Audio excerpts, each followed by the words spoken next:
ya os dijimos que no íbamos a hacer el programa, pero al menos os traemos aquí un poco la metadona geopolítica, y esta vez de la mano de Manu, politólogo, experto en temas de norte de África. Experto en nada, la verdad, pero bueno. Bueno, lo primero, ¿dónde te puede encontrar la gente que quiera buscar más sobre el contenido que haces, sobre tu proyecto?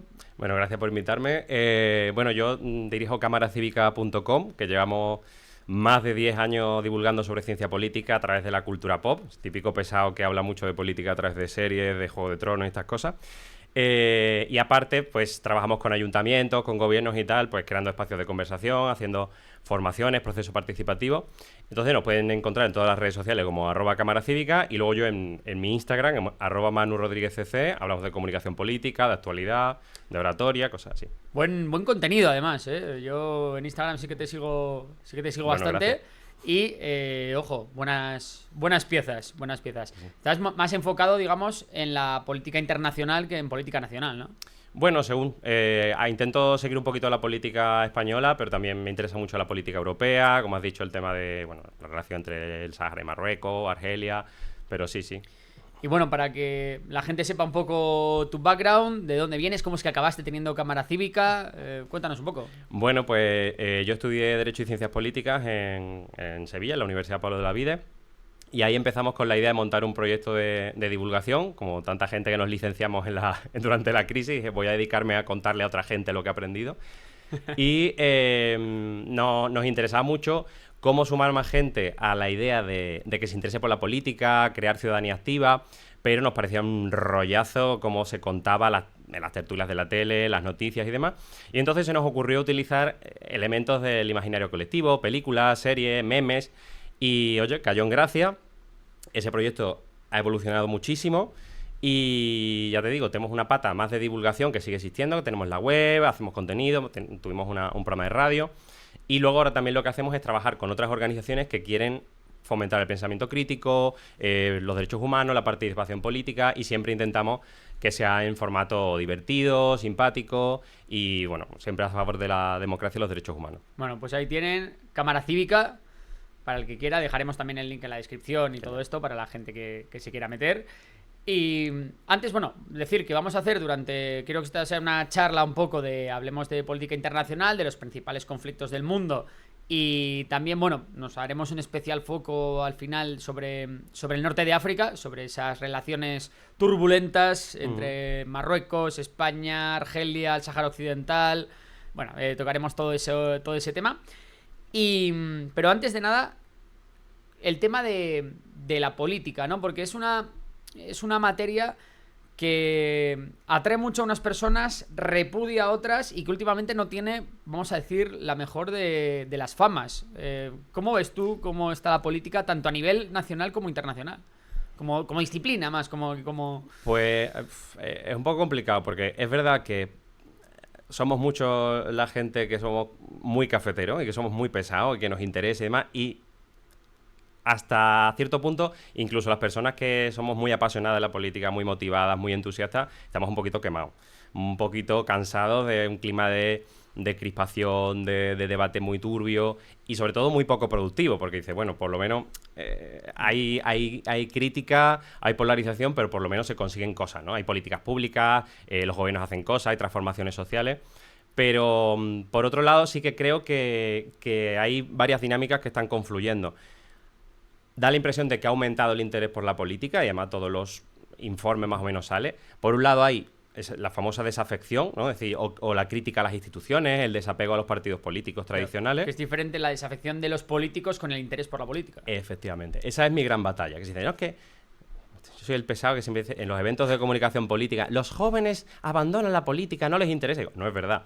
No es verdad, porque si coges los datos, hay desinterés por las formas de participar en partidos políticos, hay baja sindicación, pero luego sí que hay mucha participación en movimientos sociales, en voluntariado, en ciertas causas, en comunidades digitales. Entonces yo sí creo que hay mucha gente que se implica en su entorno. Lo que pasa es que a lo mejor se está vehiculando esas ganas de generar incidencia en otros canales. Luego, aparte, los medios de comunicación tradicionales tienen que transformarse, digamos, para seguir existiendo, para monetizar, para poder mantener una serie de infraestructura. Entonces tienden o a hiperespecializarse, y yo creo que es algo interesante, que cada vez hay más medios a lo mejor de actualidad internacional o de actualidad de ciertos países o lo que sea, pero por otro lado también está habiendo mucha política de espectáculo. Y hay programas que tradicionalmente eran magazines, un poco casi de prensa rosa, ese formato tertulia de mucha gente hablando, pero sobre cuestiones de actualidad. Y por un lado, tengo sensaciones encontradas, porque por una parte creo que es bueno que haya más oferta para que más personas puedan implicarse. Por otra, no sé hasta qué punto es un conocimiento un poco superficial y bastante interesado también, ¿vale? Y ojo, que yo no me he quitado el esnobismo a estas alturas de la vida, ¿no? Que no, tienes que leer a Marx y a Maquiavelo para saber de política. No, no. O sea, yo, como dice un humorista, menos amar a España y más ir a visitar a la abuela, ¿no? O sea, la política también tiene que ver con lo local, con implicarte en tu entorno. Ni siquiera tienes que ponerte la camiseta de un partido, de una asociación. Hay mucho que puedes hacer en tu realidad cercana y que no necesariamente está mediada por las instituciones. Y luego el tema de la crispación que hablábamos, ¿crees que es así per se? O sea, que decirte, es una cosa que ha estado siempre con nosotros y que ahora simplemente percibimos más porque tenemos un sesgo de que siempre aquello de que todo pasado fue mejor, o por el contrario sí que notas que la crispación va en aumento, que quizás se deba pues redes sociales, partidos, o mejor dicho que partidos, programas de que cada vez tienen que batallar más por los mismos, una mayor oferta televisiva, yo que sé, pues haya mayor competencia entre medios y eso nos lleve también a una mayor polarización. ¿Cómo ves este tema? Yo creo que aquí conviven dos realidades. Por un lado, es verdad que el debate cada vez es menos productivo. Hay menos zonas grises en las cuales los diferentes grupos y colectivos que aspiran a que las instituciones hagan regulaciones a favor de sus intereses, digamos, ¿no? Cierto grupo político, cierto movimiento social pelea para que saquen adelante una política pública que les interesa. O sea, bajar los impuestos, subir los impuestos, prohibir algo o dar una subvención o lo que sea. Pero si cada vez hay menos espacios para el debate, es posible que se lleguen a conseguir menos cosas y haya un bloqueo, y eso a la vez genere lo que estamos hablando, que la gente diga, pues entonces ¿para qué sirven las instituciones?, ¿no? Y ahí estamos viendo el auge de muchos movimientos populistas en muchos sitios, que el populismo no necesariamente es malo en todos los casos, es muchas veces que sirve para regenerar las instituciones, para decir, oye, hace falta abrir los cauces, ¿no? En España tuvimos el 15M, que no era exactamente un movimiento populista, pero decía, oye, tenemos las instituciones y se han caducado porque queremos participar más. Creo que eso es una realidad.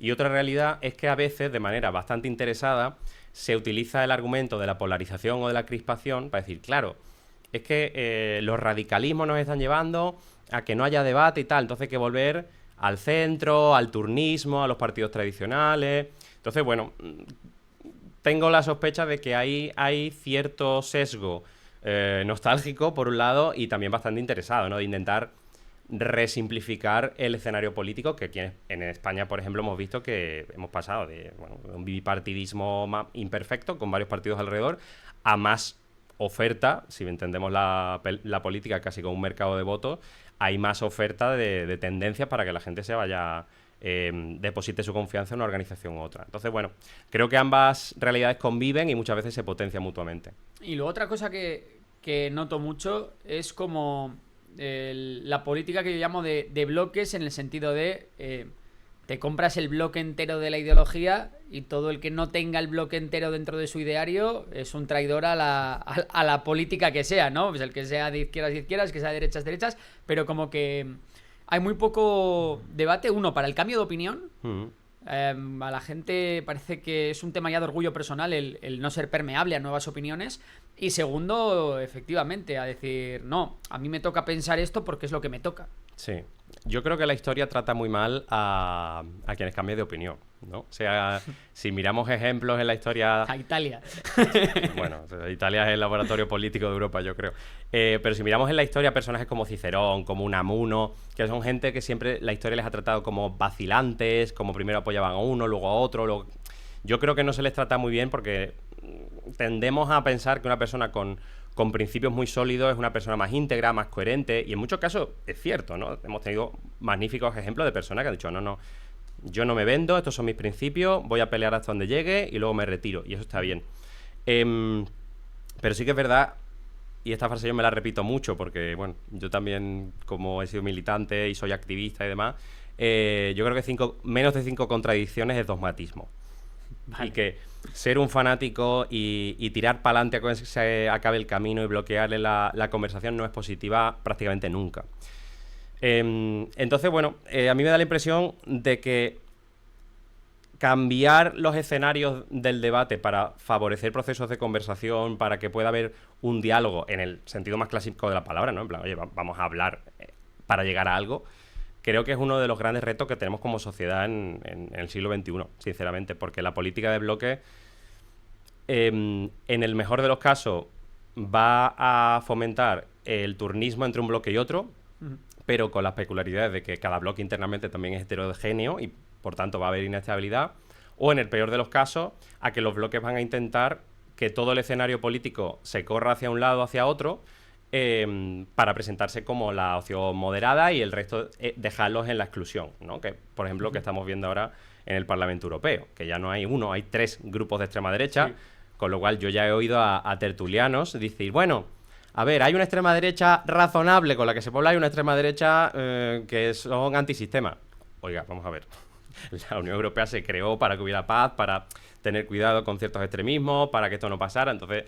Pero claro, si la ventana de oportunidad, el escenario, se corre tanto hacia un extremo, pues al final, evidentemente, hay que normalizar el campo de juego para seguir funcionando. Y hablando de esto a nivel mundial, hemos visto, quizás salvando a Latinoamérica, ¿no?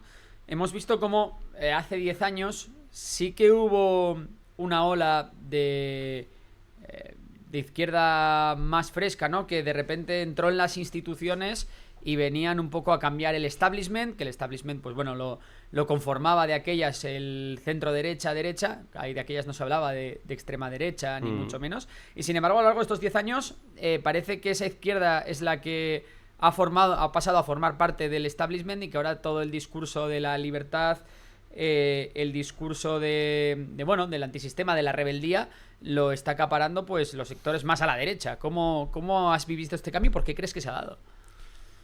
Muy buena pregunta. A mí me da la impresión de que la izquierda, por definición, siempre va a tener una contradicción fuerte entre estar en instituciones que no le casan bien, que son, se dirían, instituciones burguesas o hechas a la medida de cierto tipo de actores políticos y sociales, pero a la vez van a intentar mantener el contacto con la calle, ¿no? Y ahí hemos tenido un montón de ejemplos, pues ciertos partidos comunistas en Italia a lo largo del siglo XX que intentaban estar a la vez en las instituciones y en la fábrica, o por ejemplo, hará una década que hablábamos de la victoria de Syriza en Grecia, y efectivamente era una coalición de diferentes corrientes, pues poscomunistas, socialistas, feministas, ecologistas, y tenían esa tensión, ¿no? Decir, oye, el traje me aprieta de estar en la institución, de la Unión Europea me presiona, pero a la vez tengo que mantener la tensión en la calle. Se ganaron 2 referéndums y aún así no consiguieron lo que querían.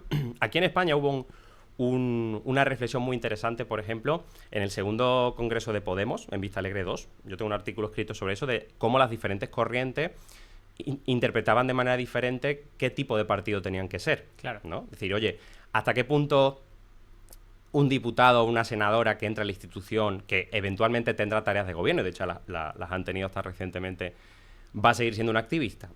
Porque al final también tiene una labor de representación y de gobernabilidad que tiene que funcionar, ¿no? Entonces, yo creo que es una tensión complicada de sostener en el tiempo, de que al final, sobre todo si llegas, como ha sido la tónica en los últimos años, llegas con una estrategia más o menos populista, es decir, somos los de abajo contra los de arriba, somos el pueblo contra la casta, este tipo de cosas. Luego, cuando llegas a la institución, tienes que venir con un programa hecho. Porque no puedes sostener la tensión en la calle siempre. Ojo, que si la pierdes, estás perdiendo también gran parte de tu fuerza.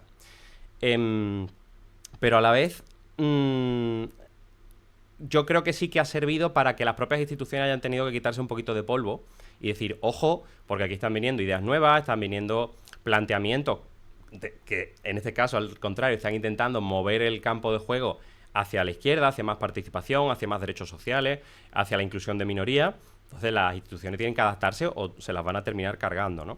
Entonces, bueno, en parte los resultados pueden haber sido un poco ambivalente, en muchos casos decepcionante también. Decir, oye, nos habéis prometido la luna y al final se ha conseguido esto. Bueno, el sistema está para eso también, ¿no? Para intentar canalizar la pulsión de la ciudadanía y que no haya un cambio pendular cada X tiempo. Y respecto a la cuestión de la extrema derecha, sospecho que tiene bastante que ver con un cambio generacional, que no es lo mismo la gente que éramos jóvenes y que nos socializamos políticamente durante la crisis de 2008, los desahucios, las mareas, el 15M, que la gente que ya se socializó en un contexto en el que esa gente estaba en el gobierno. Y por tanto, ser rebelde es como un poco lo contrario, y en un momento además de mayor presencia, por ejemplo, de los discursos feministas, de los discursos ecologistas. Entonces, ir a la contra parece como, bueno, el libro de Paolo Stefanoni, La rebeldía se ha vuelto de derecha, va de esto, ¿no? Es decir, ahora ser antisistema es ser antibuenista o anti-woke, ¿no? Claro, porque yo lo que veo, ¿no? Es que me acuerdo cuando nosotros éramos, estábamos empezando la universidad o estábamos en el colegio y tal.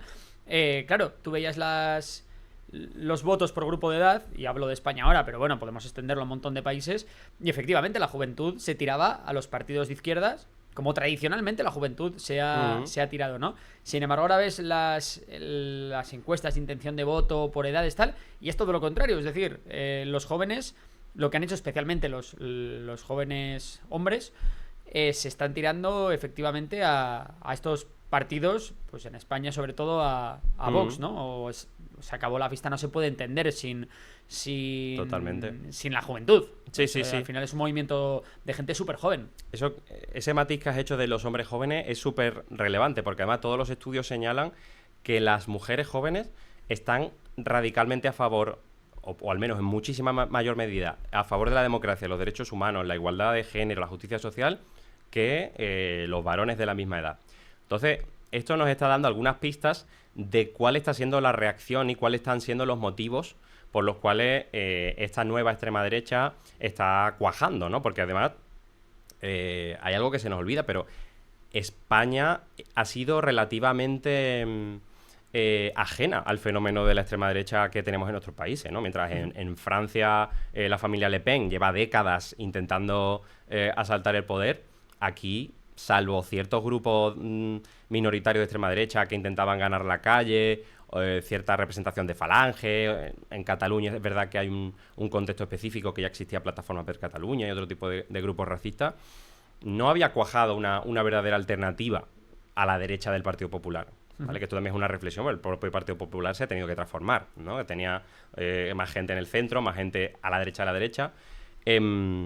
Así que bueno, parece ser que sí, que de alguna manera la extensión de los valores feministas a favor de la igualdad de género y demás ha generado un contramovimiento que por algún motivo está cuajando bien entre los más jóvenes. Vale, y te voy a preguntar tu opinión sobre dos debates que he tenido últimamente. Uno, de hecho, con David, mi compañero en la pecera de Memorias, que hablábamos de si en Europa existe o no existe la extrema izquierda. Yo tenía la opinión de que efectivamente sí existía, lo que pasa que ha ido haciendo nuevos planteamientos. Ya no podemos hablar de una extrema izquierda comunista o anarquista, sino que bueno, se ha adaptado a los nuevos tiempos, como es lógico. Y un poco lo que defendía en contraposición a esto era que, bueno, que simplemente lo que se ha pasado es que se ha desplazado el tablero a la derecha, y eso hace que lo que antes era ser de izquierdas ahora se llame de extrema izquierda. Entonces, claro. ¿Cómo ves tú esto? Bueno, esto es lo del huevo y la gallina, ¿no? O sea, al final son menos de izquierda que antes, o es que como la ventana de lo posible está más cerrada, ser de izquierda ahora es, no sé, que no haya gente muriéndose de hambre por la calle, ¿no? O sea que yo creo que si hay algo parecido a la extrema izquierda, da mucho menos miedo que la extrema derecha. Porque sí que estamos viendo políticas públicas de gobiernos de extrema derecha, de corte nacionalista, xenófobo, que están levantando fronteras, que están dejando sin derechos a personas migrantes, que están haciendo un retroceso grave en materia de derechos civiles. El otro día estábamos hablando, por ejemplo, bueno, del efecto contagio que está habiendo, por ejemplo, en Estados Unidos respecto a la represión en materia de libertad de imprenta, de libros que se están prohibiendo en bibliotecas públicas, por ejemplo, ¿no? Oiga, no, es que este libro habla de la evolución, no lo podemos poner, ¿vale? O sea, que ni siquiera hace falta llegar a ciertos gobiernos, sino que además su influencia consigue reorientar el marco de lo posible hacia donde les interesa. Y sin embargo, los partidos de la izquierda transformadora, tú lees su programa y no tiene nada que ver con la izquierda de los años 70, 80, que sí es verdad que hemos tenido casos de grupos extremistas, de las Brigadas Rojas, de la RAF y todo eso. No existe eso y se siente radicalmente minoritario. Si miras el programa de las propuestas que vienen desde el progresismo, tienen que ver con rebajar la edad de voto, con trabajar menos horas, con comer menos carne. Eso no parece que vaya a amenazar el status quo de una manera radical. Ni siquiera los gobiernos más de izquierda que estamos viendo cada X tiempo en América Latina y demás, en muchos casos están consiguiendo hacer una verdadera transformación de la sociedad. Hay ejemplos que están intentando hacerlo, organizar la administración pública de otra manera, las comunidades, pero al menos en el contexto europeo no conozco ningún caso que amenace de verdad a la sociedad capitalista. Ya. La política estrella, ¿cuál está siendo? La renta básica universal. La renta básica universal, allí donde se está poniendo en testeo, está consiguiendo lo contrario. Está consiguiendo mucha gente se vuelva emprendedora, por ejemplo. Pues dice, bueno, total, si el mes que viene puedo pagar el alquiler, puedo permitirme dejar mi trabajo e intentar montar una fábrica de algo, ¿no? O sea, o al menos vender cosas por internet. ¿Eso es comunista, anarquista? No lo parece. De hecho, probablemente, y esto lo estudió mucho David Graeber, que murió hace 3 años, 4, los grandes experimentos de la izquierda no están ocurriendo en Europa. Han ocurrido en el Kurdistán, han ocurrido en Madagascar, en otras zonas donde sí se están haciendo experimentos de socialización de la riqueza, de asamblearismo, de sacar la violencia de la sociedad, quitarle las armas a la policía. Ahí es donde está ocurriendo la verdadera innovación. Nosotros en un contexto de estados-nación fuertes, con instituciones, empezando por las constituciones que consagran el derecho a la propiedad privada de la sociedad de mercado, es difícil. Hay prácticas y hay nuevo protagonismo del asamblearismo y de la participación desde lo local, de gente que se enfrenta a las multinacionales y demás, pero yo creo que ese es el problema de los dos espíritus, de los dos demonios, como se suele decir. Día de la condena al fascismo. Bueno, sí, pero al comunismo también. Yo creo que la evidencia señala que no es el mismo nivel de amenaza para la convivencia en Europa. Vale, interesante reflexión. Y el otro debate con el que yo, mira, esto lo he hablado con Fonseca, desde el canal Solo Fonseca, hablaba con él, ¿no? De que muchas veces para él la izquierda era todo lo que no era liberalismo, ¿vale? Todo lo que era, vamos a decir, pues la parte de subir impuestos, tal, porque le daba muchísimo peso a la parte económica, ¿no? Mientras que cuando hablaba de izquierdas y derechas le daba mucho más peso pues a la parte más social, a la parte más de la defensa de ciertas libertades, incluso de la propia democracia en sí, ¿no? ¿Tú esto cómo lo ves? O sea, al final, claro, entiendo que siempre se ha visto, ¿no?, en la política en clave de izquierdas y derechas, pero luego también hay otro eje que habla de estados fuertes, que lo puedes ver tanto en partidos de izquierdas como en partidos de extrema derecha, ¿no? Como podemos hablar de, por ejemplo, de Le Pen. Correcto. Que habla mucho de eso. Y sin embargo, sí que el liberalismo, al menos el liberalismo económico, sí parece algo que es ahora mismo como estandarte de ciertos sectores de derechas, pero que eso sí que no ha permeado en la izquierda.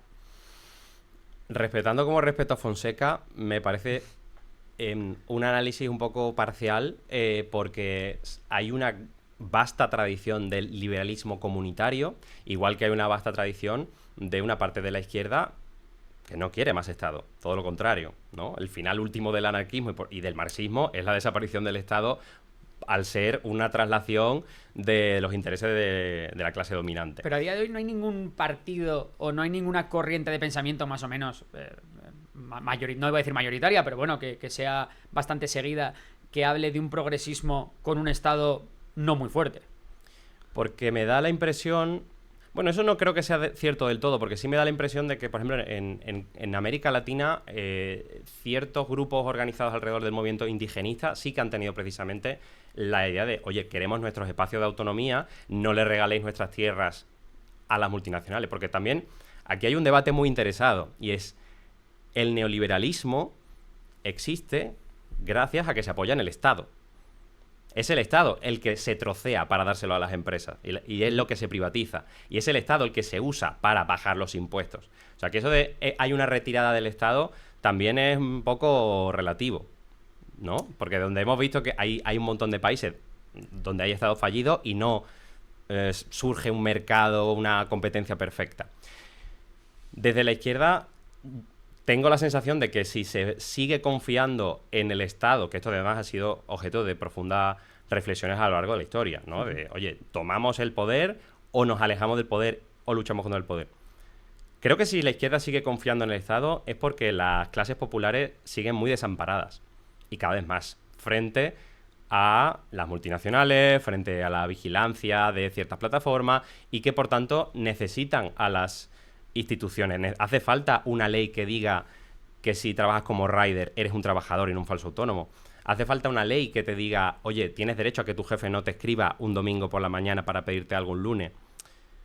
Si eso no ocurriera, yo sería el primero en defender la libertad de las personas. Es más, a mí me da un poco de pena que el liberalismo, que es una de las tradiciones políticas y sociales más productivas y más hermosas que ha dado la teoría política europea, se olvide el liberalismo político. Las declaraciones de derechos humanos son un tributo que le rendimos a la tradición del liberalismo. Los derechos del hombre, del ciudadano, de las mujeres, vienen del liberalismo. Entonces, si el liberalismo es bajar impuestos, oiga, el liberalismo es mucho más.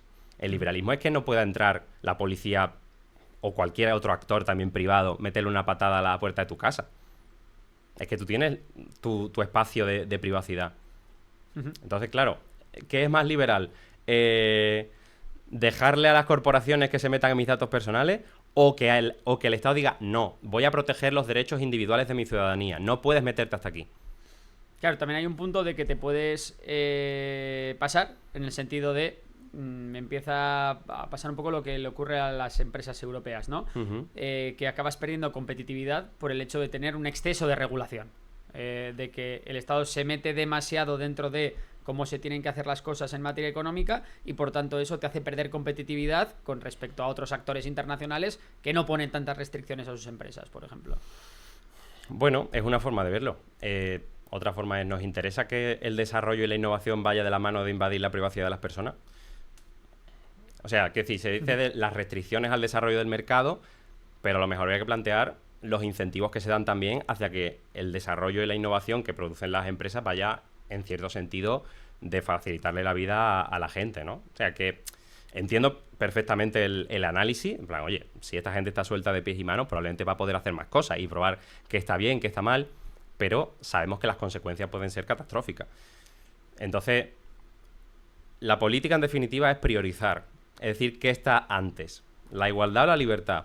¿Qué está antes? ¿El derecho de las empresas a innovar y a crear nuevos productos y servicios o que mis ciudadanos no terminen en una burbuja de desinformación o que sus datos sean utilizados para entrenar algoritmos de software privativo que no puedo controlar? Sí, al final, a pesar de que en un mundo globalizado eso te pone en desventaja respecto a otros lugares del mundo. Esto es lo que decía Dani Rodrik, ¿no? El famoso trilema de Rodrik. Es decir, bueno, existen estados-nación, existen grandes imperios, grandes mercados como la Unión Europea, Mercosur, etcétera, y existe la democracia. Hay tres, tienes que elegir dos. Puedes intentar tener un gran imperio comercial democrático que va a perder los estados-nación. Ahí están las tensiones que hay en la Unión Europea con otros países. Puedes tener fuertes estados-nación que controlan qué mercado tienen porque hacen convenios bilaterales y demás, pero en muchos casos no son no son democráticos tal, o si quieres una democracia que esté inserta en el mercado mundial, pues en muchos casos no tienes la escala suficiente para competir con los grandes imperios. Y es en qué punto quieres estar de ese triángulo, ¿no? Hacia qué punto te quieres ir más. Claro. Pues mira, hay un libro que me gusta mucho que se llama Pequeñas naciones en grandes imperios, de Josep María Colomer, y te plantea con una simpleza y una elegancia una cosa en realidad bastante sencilla, ¿no? Y te dice, bueno, si entendemos que el Estado-Nación ha sido una franquicia creada en Europa y que se ha extendido por el mundo porque ha funcionado, ¿no? Ha funcionado que una entidad, digamos, controle las fronteras, el gobierno, la legislación, la moneda, los impuestos, y tú sepas que de aquí para allá funcionas tú, de aquí para acá funciono yo, aunque con muchas salvedades en caso de estados fallidos y territorios en disputa y demás. Si ya estamos en una época en la que gran parte de esos servicios, llamémoslos así, los ofrecen otro tipo de entidades de mayor escala, por ejemplo, la Unión Europea ya da cobertura en temas monetarios, en temas fiscales, en temas aduaneros, etcétera. ¿Qué más te da que quien dé el resto sean entidades menores? Sean ayuntamientos, sean gobiernos de escala subnacional. Esto permite un nuevo protagonismo a la... Caducan los países, ¿no? Un poco. Bueno, vamos hacia eso, ¿no? O sea, yo creo que al final puedes agarrar como quieras. No, los estados-nación siguen siendo útiles y tal, pero los grandes retos que estamos viendo últimamente, hemos visto el COVID, estamos viendo el cambio climático, puede parecer que los estados-nación están demostrando... Incluso las crisis económicas nociones de agotamiento. Se están viendo cada vez más globales. Claro. Porque al final tenemos una economía más interconectada y eso hace que, pues cuando uno estornuda, el otro se resfría, ¿no? Efectivamente. Ojo, Entonces... que sí que es verdad que si las decisiones se deslocalizan a entidades súper grandes, puede ser que tus intereses como territorio estén lesionados, ¿no? Y estamos viendo un montón de... Bueno, aquí en España, yo soy andaluz, la entrada en la Unión Europea supuso, porque se aplicó la teoría de las ventajas comparativas, de no, en un mercado tan grande, dedicaos a playa, Claro. a aceite de oliva, a vino, y bueno, os dejamos que hagáis cajas de cambio de coche en el norte. En el sur, con los chiringuitos va bien. ¿Qué pasa? Que al perder el tejido industrial, tu economía está radicalmente sujeta a cambios climáticos, a años de malas cosechas, a problemas, pues que un año malo de economía hace que los alemanes no vayan a la playita a tomarse la cerveza y, por supuesto, a que no hay digamos, empresas intensivas en capital que puedan tener una productividad que dé de trabajo a mucha gente, ¿no? Sí, pero ahí también hay un punto de... Claro, ¿qué pasa cuando tu industria se ha vuelto poco competitiva, ¿no? Ya. Que al final o la subsidias o la cierras. Quizá ahora es cuando en España, por ejemplo en el sur, pues con el tema de toda la energía renovable y todo esto, es cuando Sí. podamos reindustrializar porque volvemos a ser competitivos porque tenemos costes de energía mucho menores, ¿no? Y aún así tenemos todavía mucho talento y tal.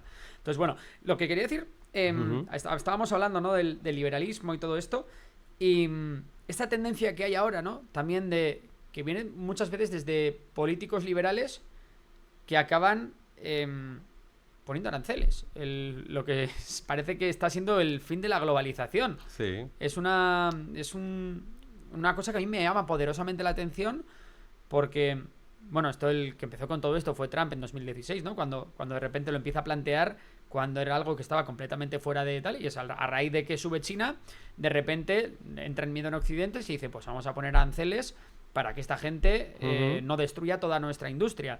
Sin embargo, claro, eso tenta contra los principios del liberalismo. Bueno, es que como digo, llamamos liberalismo a algo que no es liberalismo. El liberalismo es lo que hacía Marat o es lo que hacía, ¿no? George Washington. Esto es neoliberalismo, que es otra corriente de pensamiento que bebe de la anterior, pero que surge en la segunda mitad del siglo XX y que es otra cosa y que depende del Estado para su existencia. Trump tampoco empezó esto. Si no recuerdo mal, George Bush expropió la General Motors. O sea, una empresa de cientos de miles de trabajadores que podía hacer peligrar la industria y el empleo de muchísima familia. Dijo, no, bueno, el Estado está para respaldar a sus trabajadores. Bueno, también se vieron, por ejemplo, los rescates bancarios de la Unión Bueno, Europea. claro. Al final... Insignes portavoces del supuesto liberalismo económico dijeron, no, hay que dejar caer a las empresas y tal, la morosidad, no sé qué, pero a los bancos hay que rescatarlos. Oiga, ¿por qué? O sea, y todavía si me das una buena explicación, decir, no, ¿por qué se puede crear el sistema financiero, tal? Pero el señor Luis de Guindos dijo, esto no va a costar ni un euro a los españoles. Y los 60 millones de euros de Bankia ya sabemos que no lo vamos a recuperar. Bueno, muchas veces eso también es el juego de la poca educación financiera, que dices, bueno, no te va a costar un euro en impuestos porque se va a imprimir dinero para pagar esto. Lo que no te dicen es que luego eso lo pagas en inflación, lo pagas en pérdida de poder adquisitivo, claro, de la población. O tenemos casos de muchos gobiernos locales, fíjate la escala, ¿no? Hay grandes políticas públicas y hay otras mucho más pequeñitas. Hay un montón de ayuntamientos que dicen, no, en nuestra ciudad bajamos los impuestos. Pero, casualmente, son los municipios donde más sanciones de tráfico hay, donde se incentiva que la policía ponga multas a diario a la ciudadanía por, no sé, no llevar el casco o lo que sea. O sea, que no digo que haya que ir por la calle sin llevar el casco, pero que lo que hay en el fondo hay una elusión fiscal. Con lo cual, también otro componente del neoliberalismo es decir, esto no es ideología, esto es que la ciencia económica o las leyes del mercado me dicen que hacerlo así. No, oiga, usted de nuevo está priorizando su discurso político de tenemos una fiscalidad más baja, pero porque los recursos que hacen falta para sostener todo esto lo estás ganando de otra forma, ¿no? Una forma casi fraudulenta, porque estás usando una ley que es para una cosa, que es sancionar conducta que no le interesa a la sociedad, la estás usando para recaudar. Y un fin confiscatorio, un fin recaudatorio que está prohibido por la legislación. Entonces, bueno, pues... al final hemos acabado hablando de teoría política, que a mí me encanta. De teoría política, sí, no, es que me ha parecido súper interesante. Pero bueno, como introducción, la verdad que ha quedado bonito. Bueno, si quieres vamos a meternos ya un poco más en vereda de política internacional.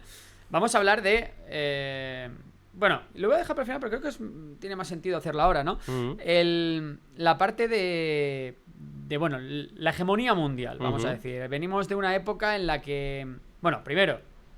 Final de la Segunda Guerra Mundial, se crea la Guerra Fría, tenemos ahí dos bloques enfrentados con dos modelos políticos, económicos, sociales completamente diferentes, que están ahí como referentes de sus esferas de influencia, ¿vale? Uno de ellos colapsa, la Unión Soviética, y entonces Estados Unidos se queda solo en el mundo como el dueño del corral, ¿no? Digamos. ¿Qué pasa? Un año más o menos 2010, podemos decir que ya China irrumpe claramente, ¿no? En la escena económica, incluso ya vamos a decir que empieza a tener sus fuerzas armadas, empieza a convertirse en una verdadera potencia mundial, ¿no?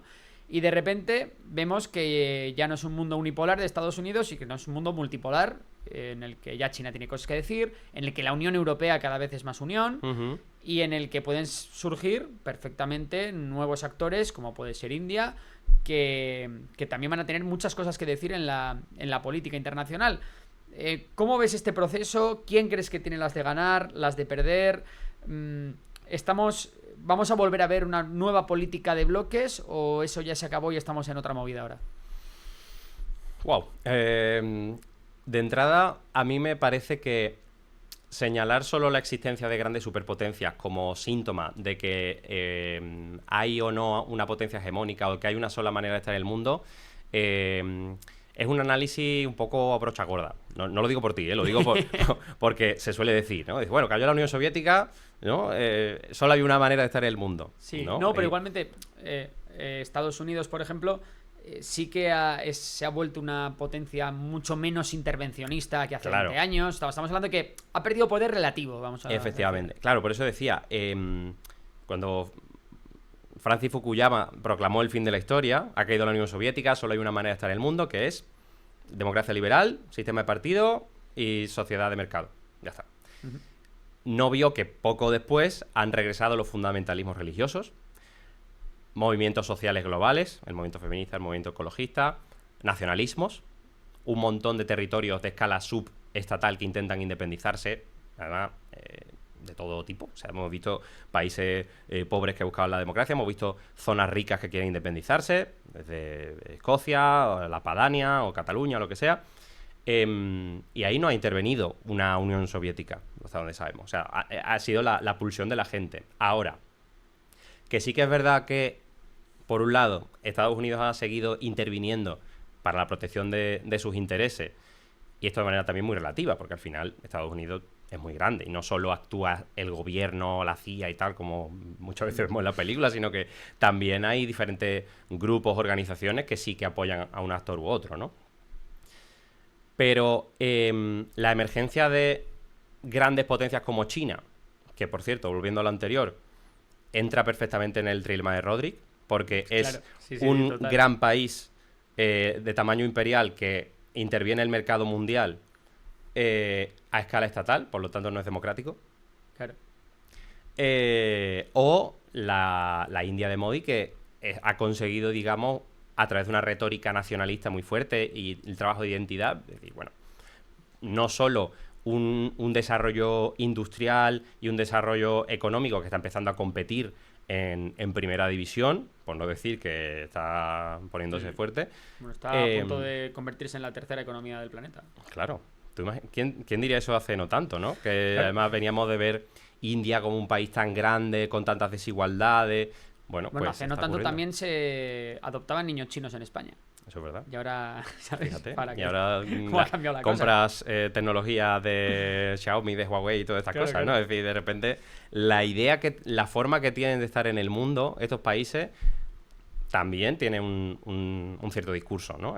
No. Ahora nuestra presencia en el mundo va a tener que ver con el poderío industrial, comercial, incluso con la intervención en otras zonas del planeta. Y ahí está, por ejemplo, la intensa labor comercial y diplomática que está haciendo China en África. De grandes inversiones en infraestructura en muchos países, de dar préstamos. Es muy interesante, ¿no? Sabiendo que el continente africano está creciendo una barbaridad, que están apareciendo muchas potencias regionales que poco a poco van a tener un papel destacado en las próximas décadas. Yo ahí tengo una... O sea, sí veo todo ese movimiento, ¿no? De África como potencia demográfica que va a seguir creciendo, va a duplicar su tamaño en población. Países que, hombre, pues que cada vez hay una mayor educación, más gente formada, cada vez se comercia más entre los propios países africanos, Claro. ya no hay tanta extracción que, bueno, si tú ves las vías del tren de África, ¿no? Pues van prácticamente de las minas a los puertos, no hay más. Ahora ya Claro. se empiezan a conectar las ciudades gracias al capital chino. Incluso Estados Unidos está entrando también en la disputa, ¿no? A ver quién... Y los países africanos vendiéndose al mejor postor. Pero luego también hay esa parte de inestabilidad política, constantes golpes de estado, todavía hay muchas guerras, los índices de corrupción son los mayores del planeta.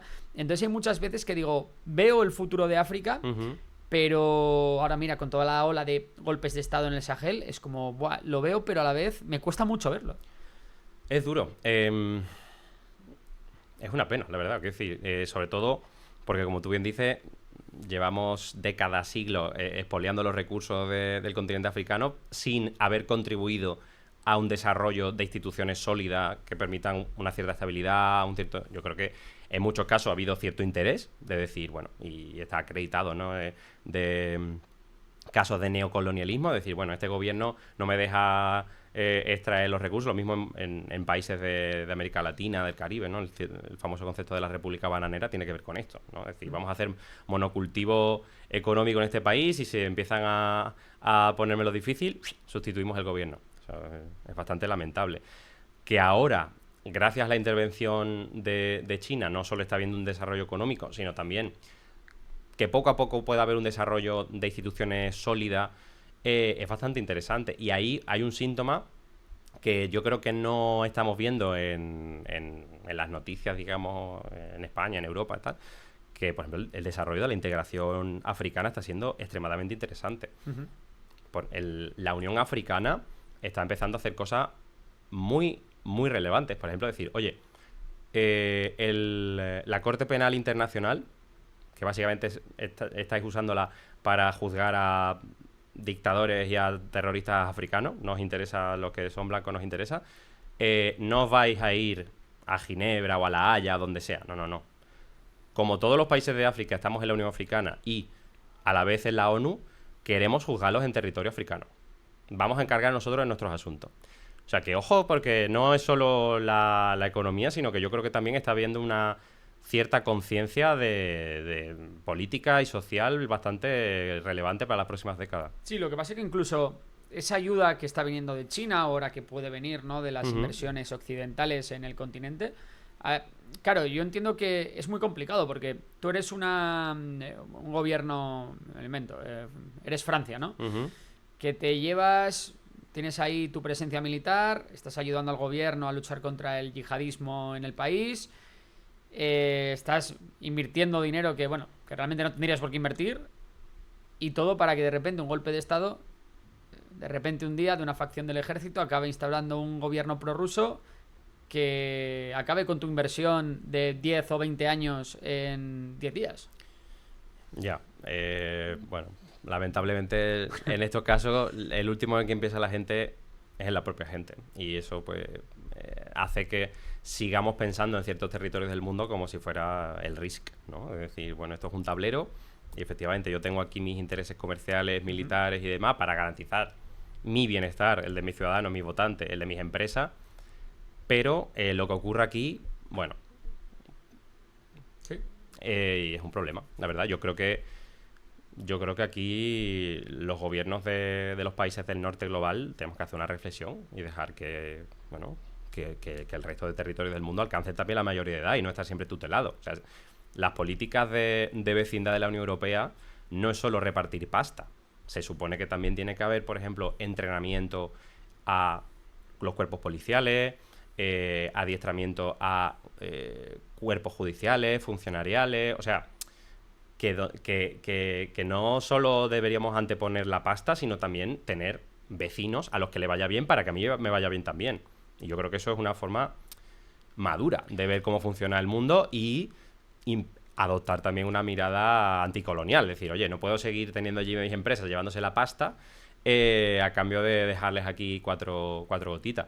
¿Y crees que los grandes actores internacionales, pues la Unión Europea, India, vamos a hablar de Latinoamérica como un ente geopolítico, aunque no sea como tal, la Unión Africana, ¿crees que no les queda otra que alistarse, entre comillas, a uno de los dos bandos, hablo de Estados Unidos, China, o hay futuro más allá de las grandes potencias?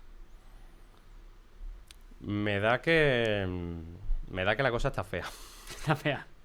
Me da que estamos empezando a ver que está habiendo cierto ambiente, cierto aroma prebélico, aunque no sea directamente una guerra abierta, ¿no? Pero sí que es verdad de tomar partido o tomar equipo y estar en un área de influencia a otra, ¿no? Y si no, no estaremos viendo los problemas que está viendo recientemente en Georgia, o que está viendo con Taiwán, o que está viendo... O sea, que esos conflictos que parecían más o menos olvidados, parece que sí son relevantes. Y si son relevantes y empiezan también a llegar a los medios de comunicación y los políticos hablan de ellos en las grandes instituciones, en la ONU, en el Parlamento Europeo, en el Congreso de Estados Unidos, probablemente deberá ser porque sí que hay cierta tensión en el ambiente.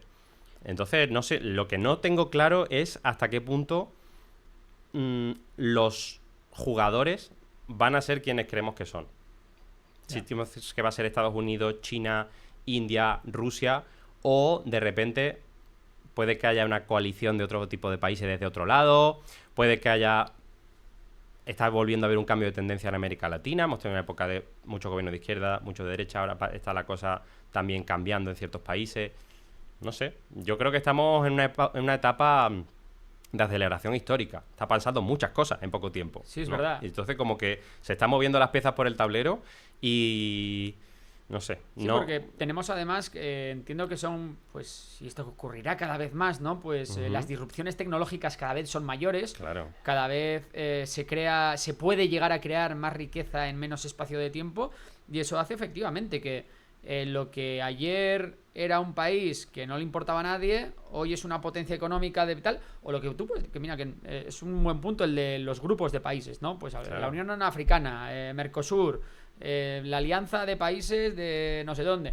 Al final sí que es verdad que eso de repente tienes mercados gigantes que se pueden poner de acuerdo y jugar un papel en la política mundial. Totalmente. Y también creo que no hay que desdeñar a la propia opinión pública internacional. O sea, que es verdad que no va a ser un actor quizás tan relevante como un país que sigue teniendo la capacidad de poner tanques en la calle o de intervenir las comunicaciones, pero sí que me parece que la sociedad civil organizada está consiguiendo hacer cosas. O sea, cuando Elon Musk dijo, bueno, si en Bolivia no lo ponen difícil para llevarnos los materiales, cambiemos el gobierno y está. La gente dijo, oye, tío, perdona, tápate un poco aunque sea, ¿no? O sea, como decir, yo creo que la sociedad vigilante sí que va a intentar estar ahí. Hemos visto recientemente lo que ha pasado en Corea, de repente, ¿no? Que era un país que no sale en la tele lo que pasa en la política coreana, pero yo creo que digamos que estamos en un estado de vigilancia en este sentido positivo. Creo que también hay una tendencia, ¿no?, a sobrevalorar el papel de las grandes potencias en muchas cosas, ¿no? Parece que ahora, Claro. como hay protestas en Georgia, es que está la mano de la Unión Europea o de Estados Unidos detrás, o que como, yo qué sé, pues ha habido el levantamiento en Siria, esta caída del régimen de Bashar al-Assad, es porque realmente todo venía orquestado desde unos poderes, y muchas veces la realidad es mucho más sencilla que todo eso, y es mucha gente enfadada. Totalmente. Ahora que se ha cumplido más de una década, o vamos a hacer una década de la primavera árabe, se comparó mucho lo que había ocurrido en Túnez y en Libia, ¿no? En Túnez sí que parecía que iba a haber una transición a la democracia y demás, que más o menos las instituciones siguieron funcionando, o en Egipto, ¿no? Es decir, el ejército dijo no vamos a atacar a la población civil, y sin embargo en Libia ha sido un desastre absoluto, Sí. ¿no? A mí me pilló aquello prácticamente de Erasmus en Italia, y allí, bueno, pues ya empezaron a salir análisis de politólogos, de expertos en relaciones internacionales, y nos señalaban que estaba todo el mundo con ese discurso de, claro, porque esta gente era aliada de no sé qué gran país y este otro tenía inversiones de no sé quién. Y se pusieron a investigar y decían, oiga, es que la oposición en Túnez lleva años organizándose. Los partidos, digamos, de corte más laico, el islamismo moderado, la sociedad civil. Entonces, digamos que ya había ahí un corpus, digamos, un cuerpo de oposición que decía, oye, en el momento que se pueda, cambiamos, y más o menos los conflictos estaban internalizados. Mientras que Libia era un país que estaba todo construido alrededor de Gaddafi, que actuaba pues como una especie de sultán, ¿no? O sea, que decir, no había unas instituciones fuertes que permitieran una transición de un gobierno a otro, porque no se habían creado, digamos, esos puestos en la función pública, por decirlo de alguna manera. Yo recuerdo de hablar con un oficial de la Guardia Civil que me decía, ¿no? Esto hace muchos años estaba todo, bueno, era cuando la guerra en Libia todavía estaba, pues no estaba en este estado de hibernación, ¿no? Y decía, bueno, claro, tú presumes, ¿no? Pues un país como España, potencia europea, la Unión Europea, la OTAN, meterá mano, controlarán lo que puede pasar en Libia y tal y cual. Y nos decía, mira, lo único que hemos intentado hacer nosotros es adiestrar, formar a un grupo de rebeldes para que pudieran proteger, si a ser posible, las instalaciones de que tenía allí Repsol, ¿no? ¿Y qué pasó? Que aquellos desaparecieron todos con las armas que les habían dado. O sea, que lo que te quiero decir con esto es que muchas veces la capacidad de algunos países para influenciar, o influir, mejor dicho, en grupos guerrilleros, en movimientos populares, tal, es muchas veces ínfima. Claro, o se toman decisiones absolutamente desastrosas. Pensemos en la caída de Saddam Hussein, pensemos en Estados Unidos diciendo, oye, hemos tomado la decisión de que vamos a disolver el ejército de Irak. Y esa feliz idea de mandar a miles de hombres armados al paro fue un desastre absoluto. Claro. Empezaron, obviamente, a ser contratados pues, por grupos paramilitares, mafias y demás. Lo mismo ocurrió cuando la caída de la Unión Soviética. Tuvieron, obviamente, que reducir el gasto militar y desarmar gran parte de su infraestructura policial, y quienes pudieron aprovecharse de la todo... caza del polvorín. Exactamente. Ahí, ¿eh? Todo ese conocimiento, todo ese expertise, esa inteligencia militar y todo ese conocimiento policial acabó en manos de actores paraestatales chunguísimos. Bueno, de hecho, se dio la curiosa relación de que los servicios de inteligencia militar de Saddam Hussein acabaron colaborando con el ISIS. O sea, Bueno, temas de... o sea, con muchos años después, ya te hablo en 2014 y tal, cuando quedaba todavía la vieja guardia y tal, Que es como, ostras. Un giro de guión que no vimos Sí, venir, porque claro, nadie la esperaba esta. como el meme del dominó, ¿no? Es decir, bueno, alguien decide cargarse el ejército y acaba...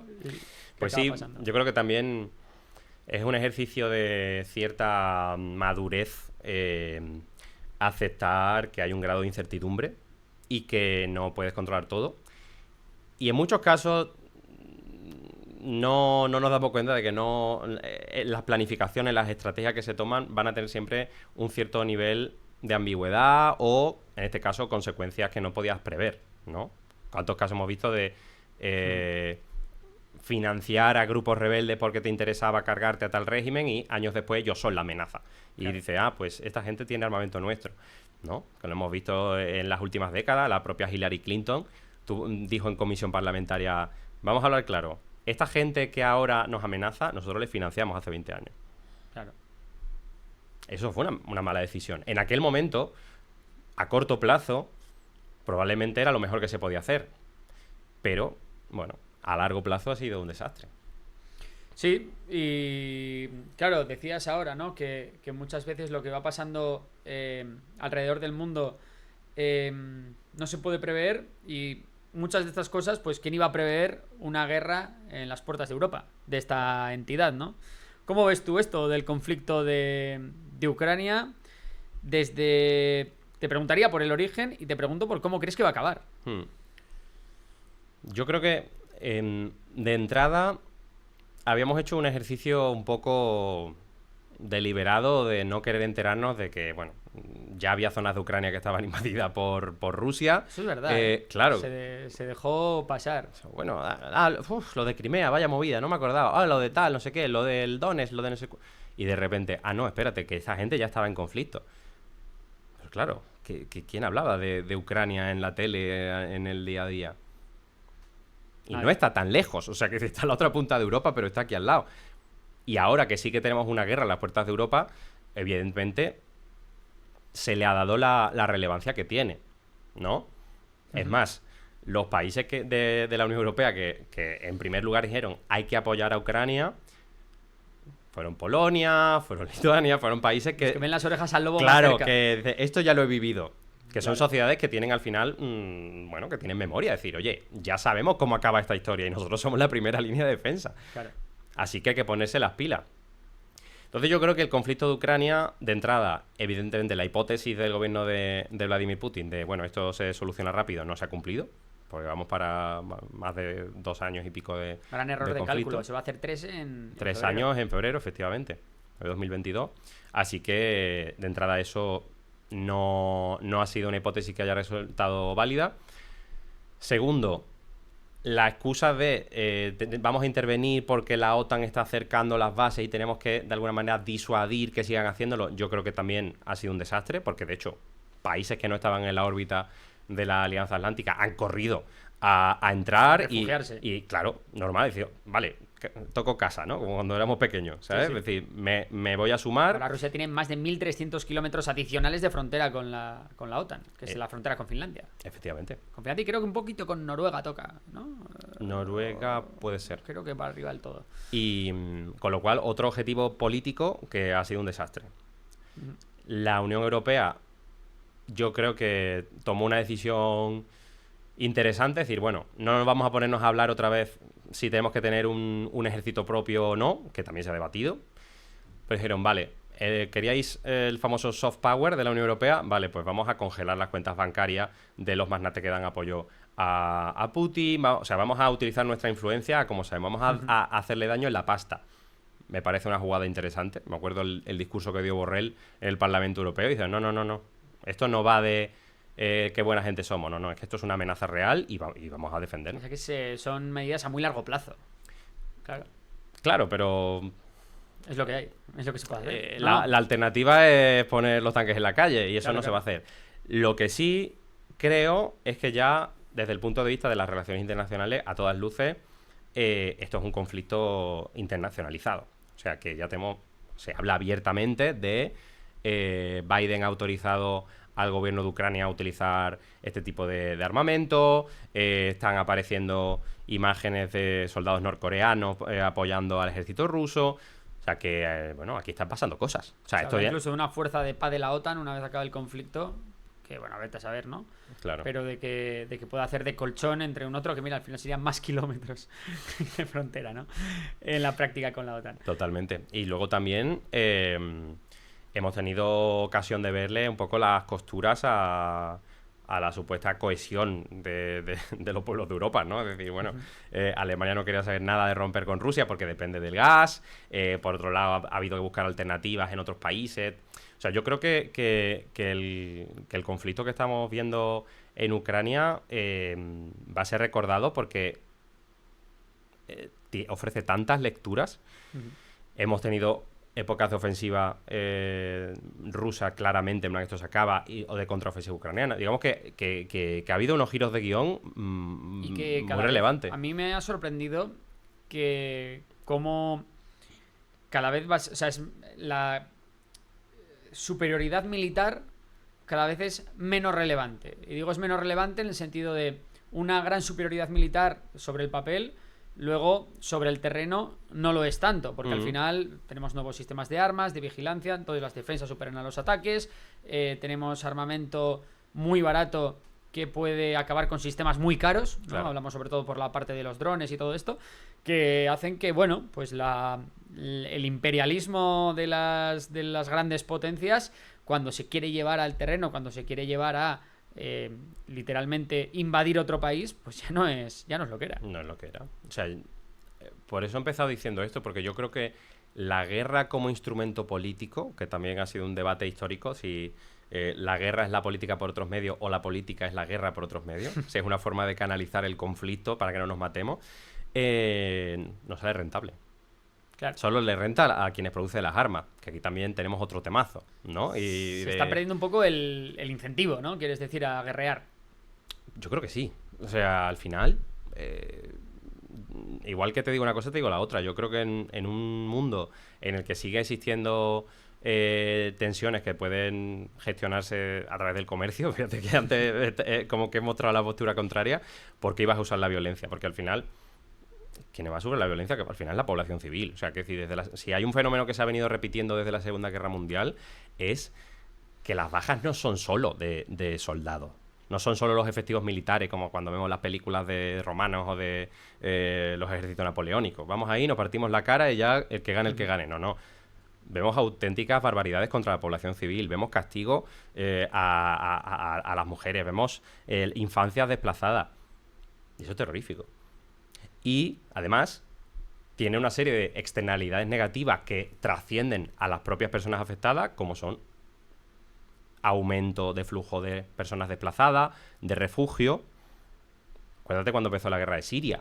Sí, sí. Cómo Europa no tenía capacidad de gestionar tantas personas refugiadas que vinieron, que en términos absolutos no eran tantas. O sea, la mayoría, de hecho, se quedaron en los países del entorno. Claro. Que son los que realmente asumieron la mayor parte de los millones de migrantes sirios. En esa época se decía, oye, ¿cuántos están llegando a España en comparación con los que hay en, no sé, en Jordania o en Líbano? O sea, a ver, en los países obviamente se querían quedar por ahí.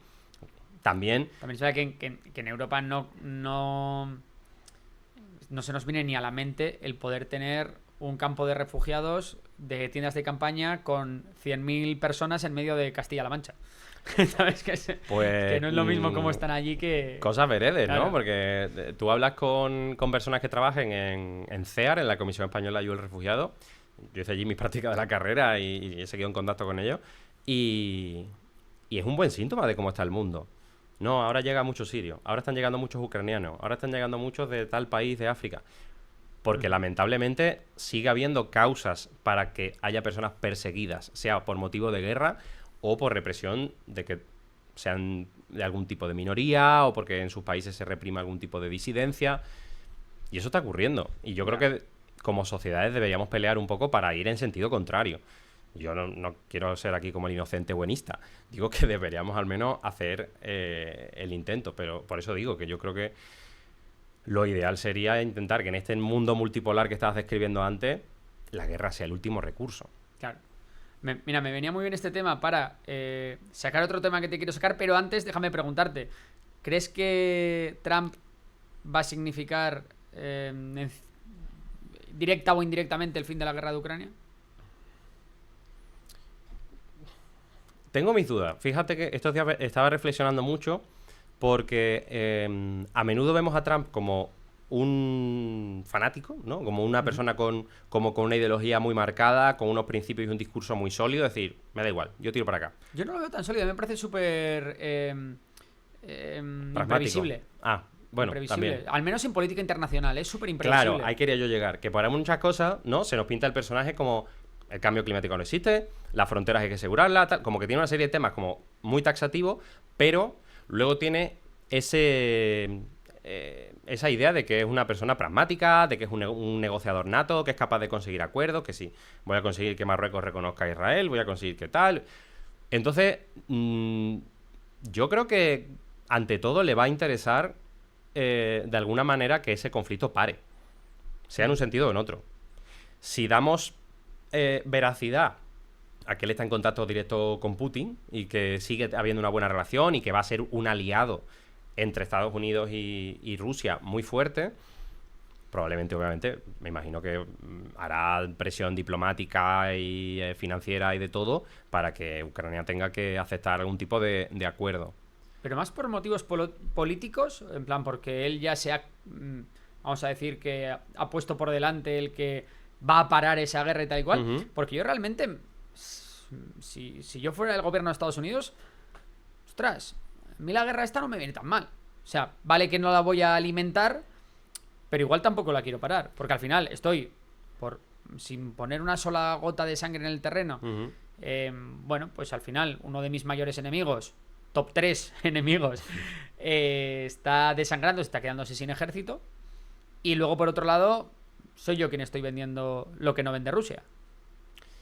Ya. O sea, esa es una buena forma de verlo. Es decir, hay una alternativa que es seguir dando tortas porque a mí me viene bien. Al final, mientras estéis entretenidos, no me vais a dar problemas a mí. Y de aquí a 10 años probablemente voy a ser el más fuerte del barrio porque estáis debilitados. Otra forma de verlo es el efecto que está teniendo la guerra en el resto de actores. Sigue entrando gente en la OTAN, sigue habiendo cohesión entre los países europeos, se están planteando seriamente que si reformar los tratados, que si dar entrada a otro tipo de instituciones de defensa colectiva. Otros países de la zona también están viéndole las orejas al lobo. Bueno, ha invadido Ucrania, que me dice que a mí mañana no me va a ocurrir. Con lo cual yo creo que la desestabilización que está generando no le termina de venir bien a Estados Unidos porque podría perder ese rol que tú decías antes de ser el gallo del corral, ¿no? Pero como digo, aquí hay que valorar. También puede ser una situación que diga ambas me benefician. Claro. Que sea el mejor de los escenarios posibles. Win-win. Si siguen pegándose tortas, gano. Si consigo que terminen el conflicto, siendo yo además una parte interviniente, lo mismo hasta me dan el premio Nobel de la Paz como Obama, Eso no lo descarto, ¿eh? Bueno, la gente no lo sabe, pero Hitler fue candidato al premio Nobel de la Paz. Fue candidato, sí, señor. O sea que al final... Por su gestión en la crisis de los Sudetes, para luego acabar invadiendo Checoslovaquia, pero bueno. Cosas de la vida. Tema, antes hablabas de refugiados, hemos ahí mencionado Siria por un lado. Pregunta, ya que está de más o menos actualidad todavía, ¿es una buena noticia para el mundo la caída de Bashar al-Assad en Siria? Es para mojarte esta, ¿eh? Como buena noticia, yo creo que se van a recolocar las piezas en el tablero. Yo creo que hubiera un régimen dictatorial que lleva más de medio siglo siempre era para cuestionárselo. Aquí será un popular opinion, pero yo creo que también era uno de esos rescoldos de la Guerra Fría que tú decías antes, ¿no? Es decir, bueno, era un actor político que estaba alineado, en este caso, más con la tendencia de la Unión Soviética, porque el partido de la familia al-Assad era la del socialismo árabe y demás. Pero sabemos que los ataques a la población civil han sido indiscriminados, que más de 150.000 personas encarceladas. O sea, yo creo que, por un lado, que haya un cambio en Siria, como poco, es interesante. Ahora, volviendo a lo de la primavera árabe, hemos visto varios países que parecía que iban a abrir una transición hacia un sistema democrático que respetara los derechos humanos y finalmente ha sido todo lo contrario, ¿no? Entonces, hay que estar atento de quién va a llegar primero a la meta. Parece ser que quienes han llegado son estos grupos islamistas que antes estaban emparentados con Al-Qaeda, pero que ahora dicen, se están moderando. Los discursos que han hecho a priori dicen que van a dar cobertura, van a dar apertura para que todos los grupos políticos estén representados, que se van a respetar las minorías. Yo creo que estamos en una fase muy inicial. O sea, ahora mismo las propuestas políticas de Al-Julani te las firma Podemos, ¿eh? No te digo que no. No sé si Podemos, pero claro, Siria es un país muy complicado que lleva 14 años, creo, de guerra civil, y en el cual hay pedazos del territorio que no estaban ya bajo control gubernamental. Que siguen sin estar. Claro, o sea, al final toda la parte de los kurdos, en donde hay presencia militar estadounidense, no está bajo el control de la mayoría suní. Por no hablar también de que, bueno, Turquía también quiere su cuota de territorio, por no hablar de la invasión de Israel por el sur. Todavía hay zonas desérticas en manos del Estado Islámico, o sea que, bueno, que ojito, que la cosa, oye, sí.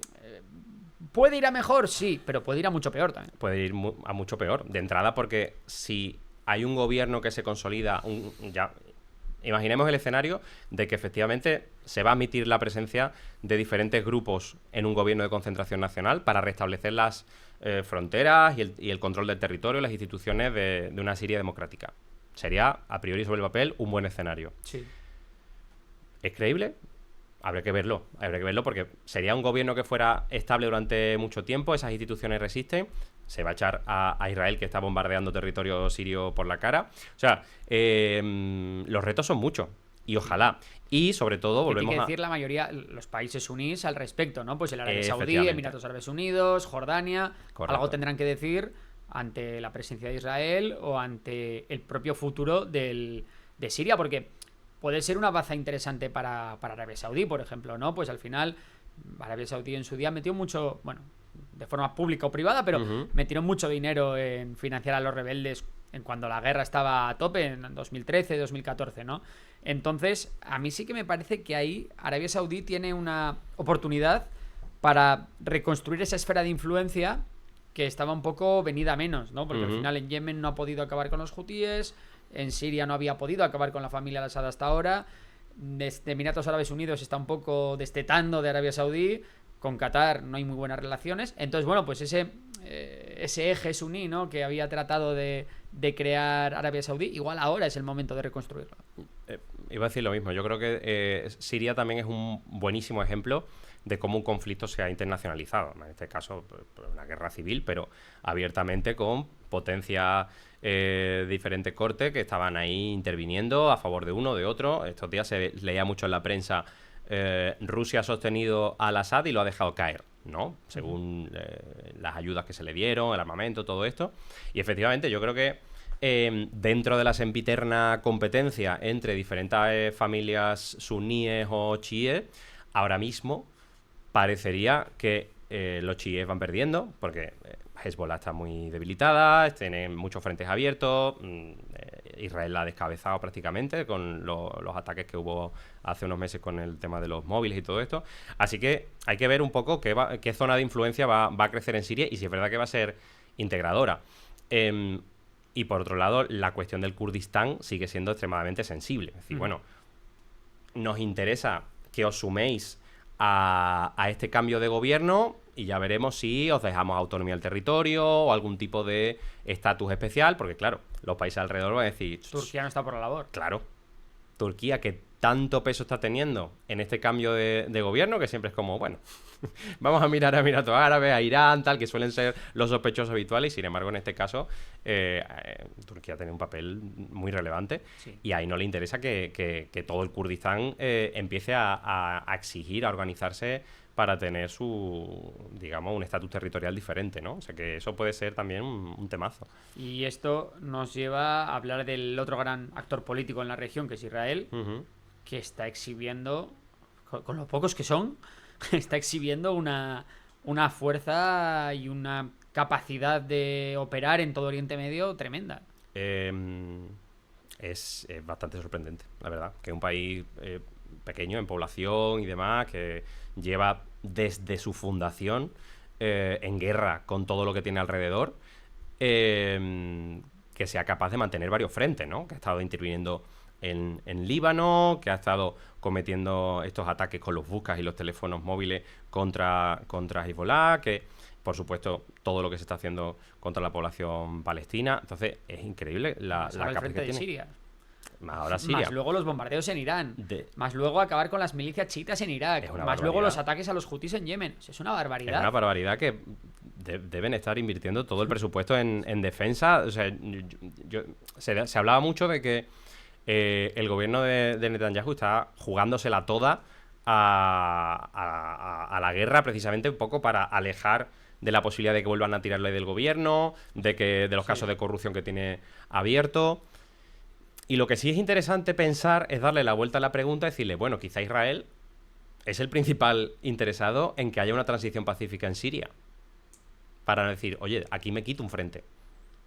Me quedo en los altos del Golán, me salgo de aquí, no me vuelves a poner sin duda.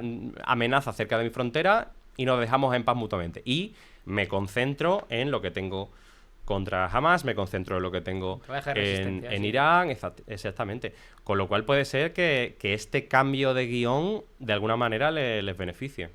Sí, de hecho ha podido bombardear a placer todas las instalaciones del ejército sirio por si en el Por si acaso. futuro pues este nuevo gobierno no fuera muy de su interés, al menos que no tenga nada con lo que hacerme daño. Ujú. Algo que quizás habría sido complicado hacerlo con Bashar al-Assad en el poder, más que nada porque, bueno, aprovechar un poco el vacío de poder, no hay nadie, pues venga, es el momento para cargármelo todo, ya que nadie me puede responder, y ya el día de mañana, no es que no había nadie. Sí, sí. Llama la atención Es tremendo. esa capacidad de movilización de tropas y de recursos en tantos frentes a la vez. La adaptación al Y- medio. A mí me alucina lo de Israel. También de pocos escrúpulos muchas veces a la hora Bueno, de... eso por Bueno, descontado, ninguno, que decirlo. mejor es decir, no, O sea, que decir, estamos viendo auténticas barbaridades, o sea, contra la población civil, y en este caso sí que eran objetivos militares, pero sí, de escrúpulos yo creo que eso es un lujo que ya no se están permitiendo. Bueno, vámonos... Te iba a decir, hemos ya tocado Oriente Medio, Ucrania, que son los focos ahora mismo más potentes. Hemos hablado del mundo de la hegemonía mundial, de África, pero me interesa tu especialidad. Tu especialidad, que me consta que es Marruecos. Sobre todo, bueno, norte de África en general. ¿Cómo ves la situación? Para empezar, las relaciones España-Marruecos, porque se ha hablado mucho del cambio de postura español sobre el Sáhara Occidental, Ujú. que ahora ha sido seguida, pues bueno, por Estados Unidos, por Portugal, por Francia. Pues, prácticamente todo el mundo ya ha asumido la tesis, todo el mundo desarrollado occidental, Ujú. ha desarrollado ya o ha aceptado como propia la tesis marroquí, pero luego igualmente, no sé, nos tenemos que fiar de Marruecos. Tienen un poco también la llave de la inmigración en Europa, por tanto conviene no molestarles demasiado, más cuando hay además un gobierno progresista en España, ¿no? Que al Ujú. final lo que hace es que la opinión pública, o al menos sus votantes, sean mucho más sensibles a lo que ocurre en la frontera. ¿Cómo ves tú todo este rollo? Yo digo siempre lo mismo. Primero, no hay que castigar a la población civil por lo que haga su gobierno, ¿vale? Pero hay que ser consciente de qué tipo de gobierno tiene Marruecos. Al final es una monarquía prácticamente no absoluta, porque ahora hay un parlamento y una constitución, pero de facto podría revocarla mañana, ¿vale? Va a seguir siendo nuestro vecino, pero es un vecino complicado. Es un vecino que, como tú dices, a menudo presiona a tanto a España como a la Unión Europea para conseguir rédito en según qué cosas, en cuestiones territoriales, en fondos, en otro tipo de presencia internacional. A mí me da la impresión de que Marruecos está en un momento bastante sensible. Las imágenes que hemos visto recientemente de Mohamed VI no son Mala muy pinta, ¿eh? positivas. Lleva bastantes años ya además viviendo fuera de Marruecos. Vive Gabón, en París. ¿no? Bueno, está en París, pero luego tiene una residencia en Gabón a la que debe ir bastante. Eso se dice, sí. Entonces, bueno, ahí se suele hablar del Mahzen, que es un concepto como que agruparía a la camarilla del rey, digamos, a los diferentes cargos militares, policiales, religiosos y tal, administrativos, que son un poco los que al final gestionan aquello bajo su mirada o menos, y ahora pues parece ser que ya hay de entre sus hijos hay quien está intentando dar el paso, que ahí también vamos a ver en los próximos años una competencia por la sucesión, porque es un tema bastante relevante. Y lo que sí es cierto es que me da la impresión de que ni España ni la Unión Europea está siendo capaz Espera, vamos a parar porque... Sí. Bueno, hemos metido aquí un pequeño corte que nos... La magia de la tele. Han llamado a la puerta. Bueno, estamos hablando de Marruecos, del rey, que por cierto, no sé si tiene ya sucesor designado. Bueno, ahí hay una competencia entre diferentes familiares, entre dos hijos, se habla también de un sobrino y tal, que están empezando a adquirir cierta influencia. Y también no olvidemos de que, aunque no tenga tanta relevancia, sí que hay un sistema de partidos allí, ¿no? Y hay algunos que tienen una tendencia u otra. Pero, bueno, lo que te estaba diciendo era que yo creo que España y la Unión Europea no están siendo capaces de gestionar bien la relación con Marruecos, porque evidentemente va a seguir siendo nuestro vecino, o sea, no se pueden ir a otro lado, y está bien, o sea, que hay que mantener una relación cordial con el resto de territorios que tenemos alrededor. Pero sí que es verdad que se utiliza mucho la diplomacia, los acuerdos comerciales, la presencia internacional. Pedro Sánchez, en calidad de presidente de la Internacional Socialista, va a celebrar allí ahora un encuentro, ¿no? O sea, que decir que se le da mucha presencia y está bien, pero Marruecos no está respondiendo de la manera de ser un vecino fiable que viene y te trae un tupper. O sea, aquí estamos hablando de una persona o de un territorio que cada X tiempo casualmente se abre el grifo de la inmigración ilegal, o del tráfico de droga, o de... perdón, me quedé en blanco. Bueno, del tema también de la pesca, por ejemplo. Ahí Claro. siempre hay lío. Bueno, el tema de la pesca, sí, es que era el otro. Bueno, claro, ¿no? Y el tema de la pesca es súper relevante. Recientemente ha sido la sentencia del Tribunal de Justicia de la Unión Europea que ha anulado los acuerdos comerciales y pesqueros sobre los recursos obtenidos en el Sáhara Occidental, porque dice tanto el abogado o la abogada general de la Unión Europea como el de la sentencia, al ser un territorio pendiente de descolonización, porque sigue estando en la lista de territorios pendientes de descolonizar de Naciones Unidas. Con España como potencia administradora. Eso en algún momento alguien tendrá que ponerse a gestionar eso. Esto ya no. En la lista de pendientes está muy abajo. Yo creo que ya el año que viene se cumple 50 años. Sí. Yo creo que ya toca que alguien le meta mano a ese tema. Como la población civil saharaui, que es la titular de los recursos, no ha dado su consentimiento, los acuerdos son nulos. ¿Vale?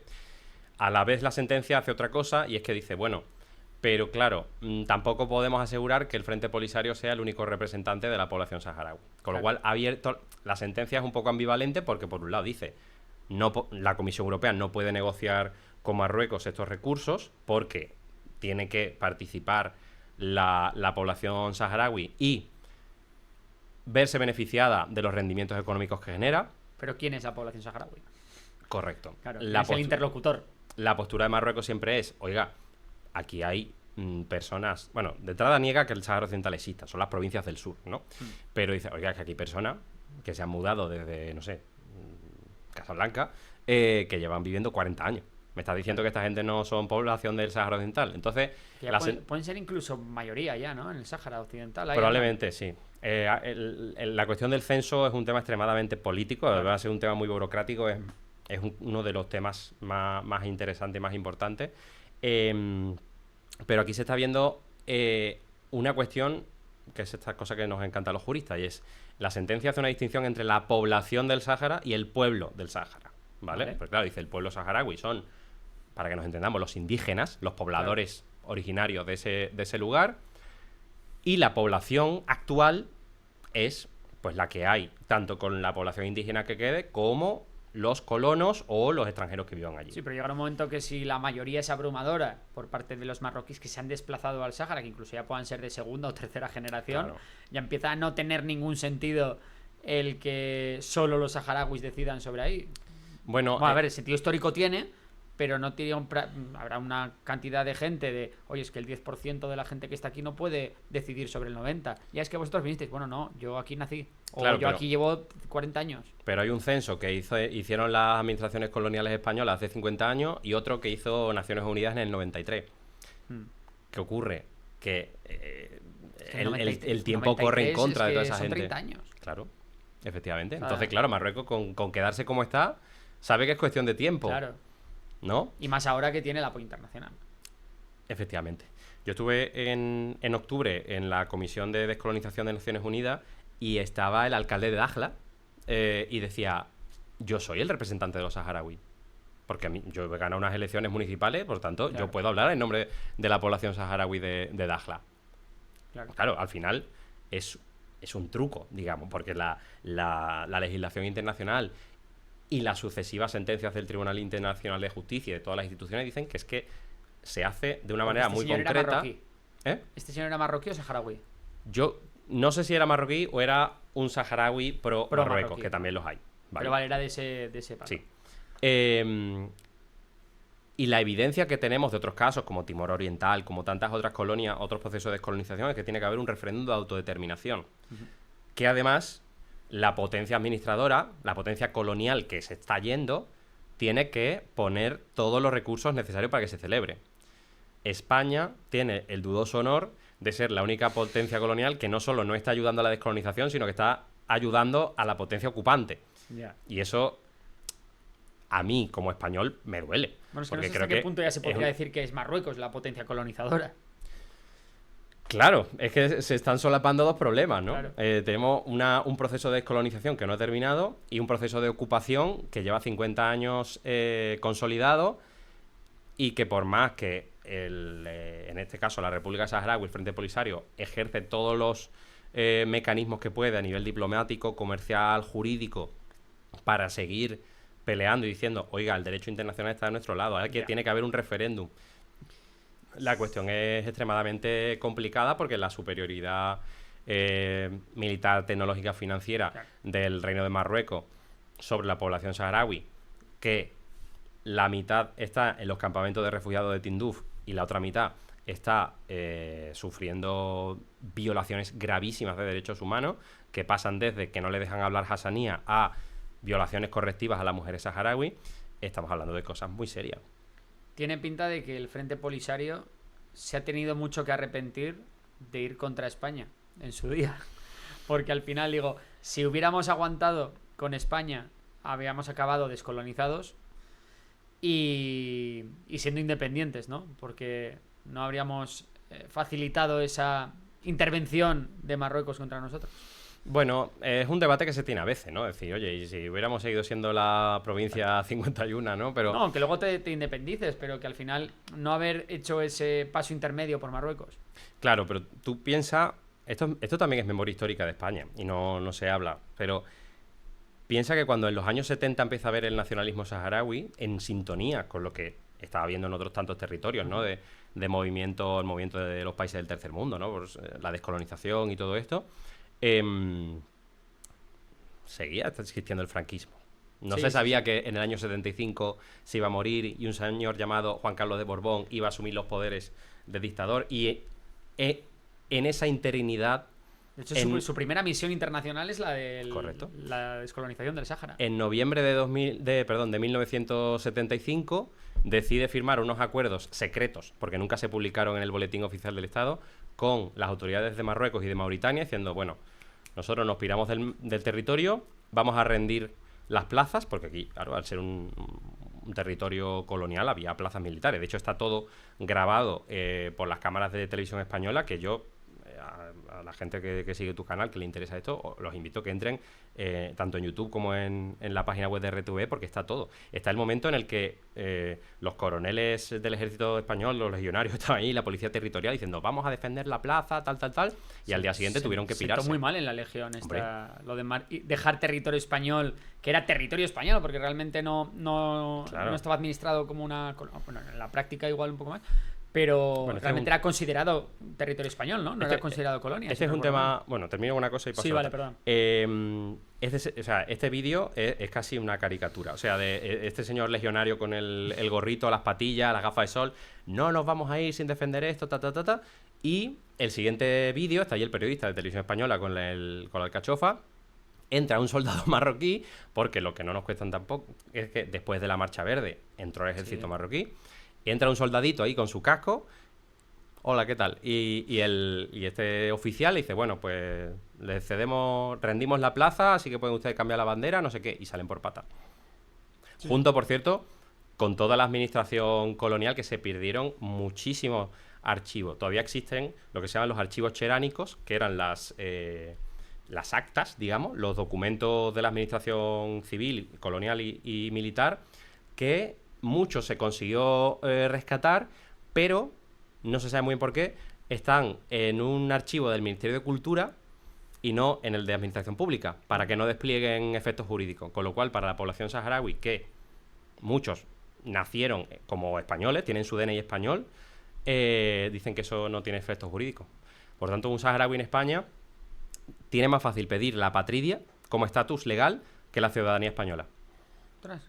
Esto es muy fuerte. Y actualmente hay una ley en tramitación parlamentaria para facilitar el acceso a los saharauis que lo quieran, para no ser apátrida, a la nacionalidad española. ¿Cuántos saharauis se estima que hay, más o menos? Se estima que hay en torno a 500.000 de personas. Son muy poquitos. Son pocos, sí, sí. En los territorios ocupados, quiero recordar que se estima, porque tampoco es que haya un censo fiable, que hay unas 250.000 personas, otras 300.000 en los campamentos de refugiados de Tinduf, y luego la diáspora saharaui, que principalmente pues hay saharauis viviendo en Argelia, en Cuba, en Venezuela, en España, en Italia, anteriormente en Libia, pero eso ya no es una posibilidad.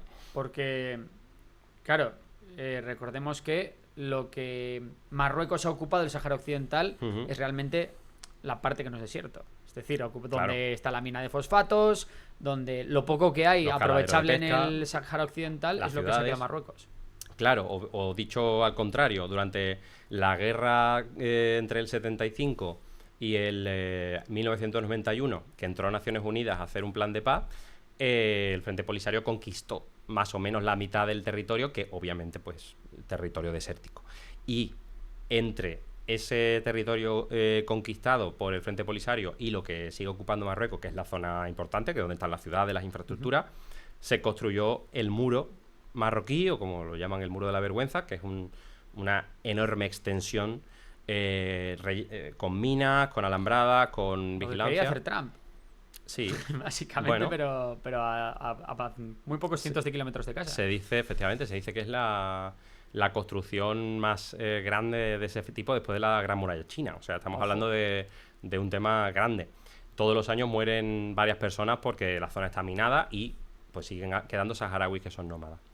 Y volviendo a lo que decías, cuando efectivamente España a finales del siglo XIX entra en contacto con la población sahariana, se decía entonces, y a través de ciertos acuerdos con la población local, pues se hace una colonización sin pegar un tiro. Digamos que hubo una serie de acuerdos y pusieron una especie de protectorado, que también tenía sentido porque está a 13 kilómetros de las Islas Canarias, que llevan 500 años bajo la corona española, ¿no? O sea que en un territorio más o menos que tenía sentido que allí hubiera contacto con la población local.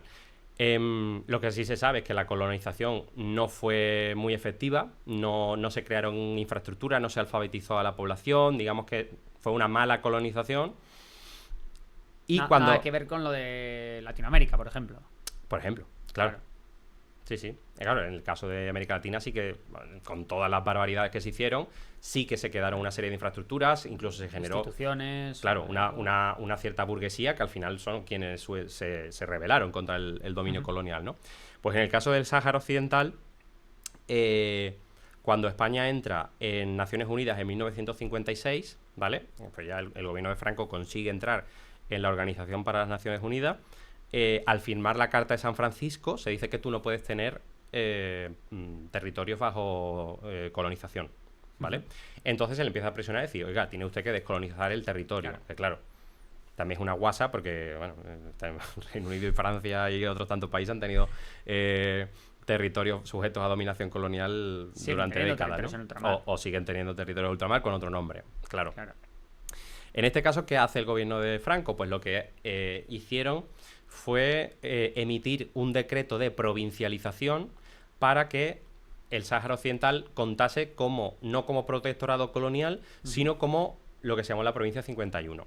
Igual que Soria o Sevilla o no sé, lo que sea, que tuvieran su ayuntamiento, su diputación provincial, y fuera asimilada al resto de la administración del Estado. De hecho, en las Cortes del Reino, en las Cortes franquistas, hubo procuradores saharauis, que todavía hay hay fotos de los saharauis con la darra, que es la vestimenta tradicional, ahí en las cortes franquistas, pues interviniendo y demás, ¿vale? No ha habido diputados saharauis hasta la entrada en las últimas elecciones de Tessidi, que está también haciendo un ejercicio de conexión y de memoria histórica, decir, oye, esto ha pasado, forma parte de nuestra historia colonial, ¿no? Que muchas veces parece que dice, no, esto no ha sido colonia, era otra cosa. Bueno, esta gente estaba aquí.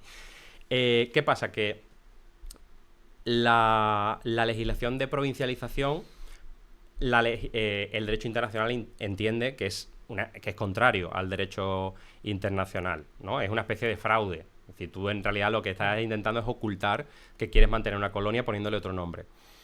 Entonces la presión internacional y demás sí que hizo que en los años 70, que además se despertó el nacionalismo saharaui, primero con los primeros movimientos, luego ya con el Wali, fundó el Frente Popular de Liberación de Sagia, El Amra y Río de Oro, el Frente Polisario, ya se organiza como movimiento de liberación nacional, como en otros países ha habido tantísimo, ¿no? Desde, yo qué sé, el Congreso Nacional Africano, Al-Fatah o lo que sea.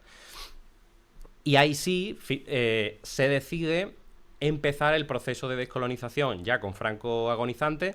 Se emite o se aprueba una ley, la Ley de Descolonización del año 75, que literalmente decía, habilitamos al gobierno a dictar todas las medidas que hagan falta para ejercer la descolonización. ¿Vale? Y entonces, el gobierno de Arias Navarro, en este caso, ya lo que hizo fue emitir reales decretos tras reales decretos para, por ejemplo, desmontar la administración colonial. Claro. O, por ejemplo, algo muy relevante en el decreto del año 76, ya muerto Franco, el decreto de desarrollo de la ley de descolonización lo que hizo fue quitarle la nacionalidad española a los saharauis. Ahí está. Que esto es un tema clave para entender la historia de nuestro país. Porque lo que hizo fue decir, bueno, en el plazo de un año, la población del Sáhara Occidental que quiera mantener la nacionalidad española tiene que dirigirse a un registro civil para manifestar, para ejercer ese derecho de opción. Y no había registros civiles. No había, en el Sáhara Occidental. Estaban desmantelando la administración. Ostras. Y encima están entrando los aviones marroquíes tirando fósforo blanco. Entonces tú me dirás cómo voy yo a pedir cita en la oficina. Claro. En Madrid no te la dan, además, a un año, ¿eh? No, olvídate. Ayer fui a por el certificado digital a Hacienda y... Madre mía. Entonces, efectivamente, la población saharaui, que en gran medida, sobre todo las mujeres, estaban montando los campamentos de refugiados de Tinduf mientras los hombres estaban en el frente, obviamente no pudieron ir a ejercer su derecho de adopción para mantener la nacionalidad española. Con todo, a día de hoy hay muchas familias saharaui que mantienen como un tesoro desde hace 50 años su DNI. Ya. Yo he tenido DNIs con la bandera de España y todo, o cartillas, por ejemplo, de personas saharaui que eran policías, eran del cuerpo de camellería, de la policía territorial, eran funcionarios. De camellería. Sí, es muy fuerte. Claro, la administración colonial tenía sus propios cuerpos. Entonces, por eso, a día de hoy, ocurre que a la población saharaui en España le resulta más fácil pedir la apatridia que la nacionalidad española. Porque encima, al ser población... ¿Qué es la apatridia? Ser apátrida es no tener nacionalidad. La apatridia. Perdón, sí, la apatridia es no tener nacionalidad, que hay una convención de Naciones Unidas, la convención de Ginebra, si no recuerdo mal, sobre el estatuto de los apátridas, que por ejemplo la ley de apátrida en España es prácticamente un calco de la convención. Está copiada tal cual, o sea que está ahí. Básicamente lo que hace es conceder una serie de derechos civiles a quienes no tienen ninguna nacionalidad porque vienen de un estado que ha desaparecido o de alguna situación similar, ¿vale? Sí. Para quien no lo sepa, si tú eres sin papeles, puede venir un policía, te pide el DNI, si no quiere, te echa. Si eres apátrida, no tienes DNI, pero tienes una tarjeta que dice soy apátrida y entonces no te pueden echar. No tienen a dónde echarte. Exactamente. Tienes permiso de trabajo, tienes tal. ¿Qué ocurre? Que como gran parte de la población saharaui no tiene nacionalidad, sino que está en los campamentos de refugiados de Tinduf, para viajar a la población refugiada se les da lo que se llama un título de viaje. Que Argelia les da un título y entonces muchas veces van a un país y dicen, eres argelino. Claro. O peor, eres marroquí. Si consiguen un título de viaje expedido por el gobierno de Marruecos, Claro. lo cual es horrible. Entonces es un tema bastante sensible. Y el tercer, vamos a decir, o cuarto actor en discordia en todo esto, Argelia, aparte del tímido apoyo que pueda dar a los saharauis, ¿tú crees que puede haber o hay visos de que haya un conflicto con Marruecos? Porque al final, realmente el rival regional de Marruecos no es España, es Argelia. La carrera armamentística es tremenda que están haciendo los dos. La verdad es que son dos países que están haciendo inversiones muy grandes en desarrollo, en todo, en temas urbanos, en temas tecnológicos. Sí que es verdad que Argelia es un país que también está sometida a mucha tensión y de hecho en los últimos años con los cambios de gobernante se ha llegado incluso a cuestionar que sigan cediéndoles territorio a la población saharaui en la Hamada de Tinduf, que es donde están los campamentos de refugiados. Yo personalmente no creo que haya un conflicto abierto, porque además, aunque no se vea mucho, la guerra con el Frente Polisario se reabrió hace unos años. Es verdad que Marruecos tiene una potencia de fuego absolutamente descomunal en comparación con la que tiene el Frente Polisario, y tiene acceso a tecnología, y tiene acceso a drones, y tiene acceso a muchas cosas, pero yo no creo que tenga sentido abrir otro frente. Además, con un país que es potente, que tiene acceso a recursos energéticos, que, bueno, no sé.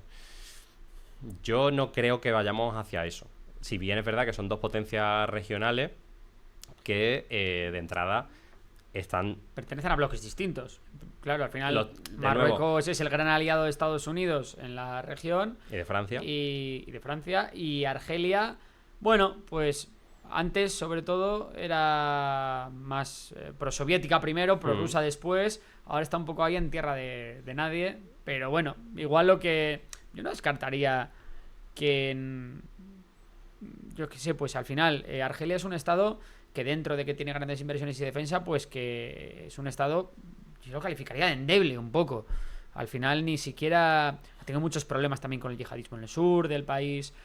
Bueno, pues tiene sus propios problemas y sus propias crisis políticas. Sí. Entonces no descartaría tampoco que allí pues un hartazgo popular pueda también revertir la situación del gobierno actual. Veo más probable que pueda haber un cierto cambio de gobierno. Y que ahí Marruecos meta mano. Meta mano no tanto en el sentido de voy a meter a los míos aquí, obviamente, pero sí en el sentido de puedo apoyar esta insurrección, puedo apoyar, dar apoyo logístico a lo que se monte. Podría pasar. O sea, Argelia es un país complicado porque es un país que invierte mucho en seguridad, digamos. Hay momentos, yo que he estado allí, digamos que hay veces que dices, esto parece un estado policial porque no estás acostumbrado a ver tanta policía por todas partes, pero bueno, no deja de también haber mucha corrupción, de haber... Bueno. Pero me da la sensación de que eso mismo también le puede ocurrir en otro sentido a Marruecos, que está teniendo mucha oposición, no solo desde el sur por los activistas saharauis, sino en el norte con la población rifeña, que cada X tiempo también vuelvan a decir, oye, ¿qué pasa aquí? La oposición democrática, los movimientos de izquierda que están intentando avanzar hacia cierto... Mucha represión en Marruecos, ¿eh? Marruecos es uno de los países que más represión ejerce contra la población civil de nuestro entorno. Hablando con un taxista, me empezó a hablar, no, pues no sé quién, amigo en la cárcel, no sé qué, tal, por protestar. O por poner tweets. Y que hay mucha gente que no sabía que era tan represivo el régimen. Claro, porque es verdad que se suele decir que con lo que hay alrededor, pues ni tan mal, ¿no? Esta es la famosa palabra de Felipe González, ese señor que apoyó tanto a los saharauis y luego no. Dijo, es que no conozco mejores cuotas de libertad y democracia y de igualdad de la mujer que Marruecos, sabiendo cómo están los países de alrededor. Tú puedes decir, bueno, vale, pero tienen cárceles secretas donde torturan a la gente. O sea, que decir, pero torturo poco, oiga. Claro. Luego entiendo que también está el ejemplo de Gaddafi Es que mira la que se montó en cuanto se quitaron de medio Gaddafi. Bueno, pero también yo creo que hay un poquito de hipocresía, porque en muchos países europeos Gaddafi se iba paseando con sus jaimas por todos lados y tan mal. Se iba a Marbella, montaba ahí un pitote y luego de repente, era malísimo. Oiga, vamos a ver, aquí estabais todos comprando petróleo baratito, ¿no? O materias primas. Sí, no, total. Pero luego, y de repente, luego más que eso es el tema de, bueno, lo quitaron de en medio Y mira la que se lió, estado fallido. Claro. O lo que pudo pasar con Al-Assad también, ¿no? Que a él no lo quitaron del medio hasta ahora. Pero bueno, se desmembró el país y se convirtió en un estado fallido. Claro, a ver, yo puedo entender que visto desde con vista de pájaro, tú digas, oye, me interesa aquí tener a un interlocutor que tener caos. Tampoco sabes si va a venir el caos o no, es que esa es otra. Claro, es que ahí sí te digo que me da la sensación de que en Marruecos sí que hay movimientos de protesta hace muchos años, que hay una oposición democrática, que hay ganas de cambio, que hay mucha población joven también. Marruecos tuvo su propio 15M, en el movimiento 20 de febrero, que se hicieron documentales, que se hicieron mucha oposición. ¿Cuándo fue? Esto fue en el 2012, creo. O sea, fue época más o menos primavera árabe. Claro, es que esta es otra. Se suele señalar el comienzo de la primavera árabe en principio de 2011, con el momento en el que este señor en Túnez, este comerciante, se prendió fuego, un momento muy, muy chocante, pero meses antes Marruecos reprimió la protesta pacífica del campamento de Gdemisik, que a las afueras del Aaiún, miles de saharauis dijeron, vale, si vais a seguir reprimiendo la libertad de expresión, nos vamos. Y entonces literalmente se fueron de la ciudad y allí, en un descampado, digamos, empezaron a montar campamentos y a autoorganizarse y simplemente a estar allí con la familia, con los niños y tal, como forma de protesta, ¿no? Decir, oye, no nos dejáis, porque no les dejan vestir su ropa tradicional ni hablar hassanía, y dice, vamos a estar aquí a nuestro rollo. Y tras muchos intentos, finalmente, en mitad de la noche, metieron los jeep y con gas lacrimógeno y tal, y tiraron las tiendas con la gente dentro. O sea, fue muy horrible. Os recomiendo, cuando termine este vídeo, que en YouTube busquéis Gdemisik, el campamento de la dignidad, que daba la casualidad de que en ese momento había dos activistas, una chica catalana y un chico mexicano, que estuvieron allí y pudieron documentarlo todo sin ser profesionales, en plan, con una cámara digital grabaron todo lo que pudieron y pudieron documentar el proceso de represión, cómo la gente estaba vomitando y llorando con el gas lacrimógeno, las palizas que dio la policía. Estuvieron escondidos muchísimo tiempo porque la policía sabía que alguien había documentado eso y no quería que se supiera, y consiguieron huir del país y con eso hicieron un pequeño documental que está en YouTube. Qué bueno. De hecho, creo recordar que la República Saharaui, en agradecimiento, les dio la nacionalidad saharaui, que para un pueblo sometido a genocidio es el mayor honor que te pueden dar, ¿no? De considerarte uno de ellos. Bueno, pues se me han acabado ya un poco las preguntas que hacerte, pero no, muy bueno, joder. La verdad que me ha molado mucho la conversación. Decirte que, bueno, voy a decir yo lo primero, que espero que os haya gustado también a todos, que... Bueno, antes de hacer yo el spam, te voy a dejar de hacerlo a ti, ¿vale? Vas a hacer el cierre y recuerda a la gente también dónde te puede encontrar y todo esto. Y yo nada, muchísimas gracias, espero que os haya gustado. Ha sido una charla interesantísima, la verdad, así que nada, os dejo con Manu que os va a despedir aquí todo el cotarro. Venga, muchas gracias. Muchísimas gracias, Borja. Bueno, pues sí, nos podéis seguir en todas las redes sociales, en @cámaracívica. Podéis entrar en cámaracívica.com, que tenemos en la sección divulgación política más de 600 artículos de análisis político a través de la cultura pop. Y bueno, pues que vengáis a nuestros eventos. Cada 2 meses hacemos un encuentro que se llama Cervecívica en Madrid, pero vamos a la ciudad que queráis, nos podéis escribir y lo montamos. Y nada, que muchísimas gracias. Espectacular. Pues muchísimas gracias a todos y nada, nos vemos en próximos capítulos. Vale, hasta luego.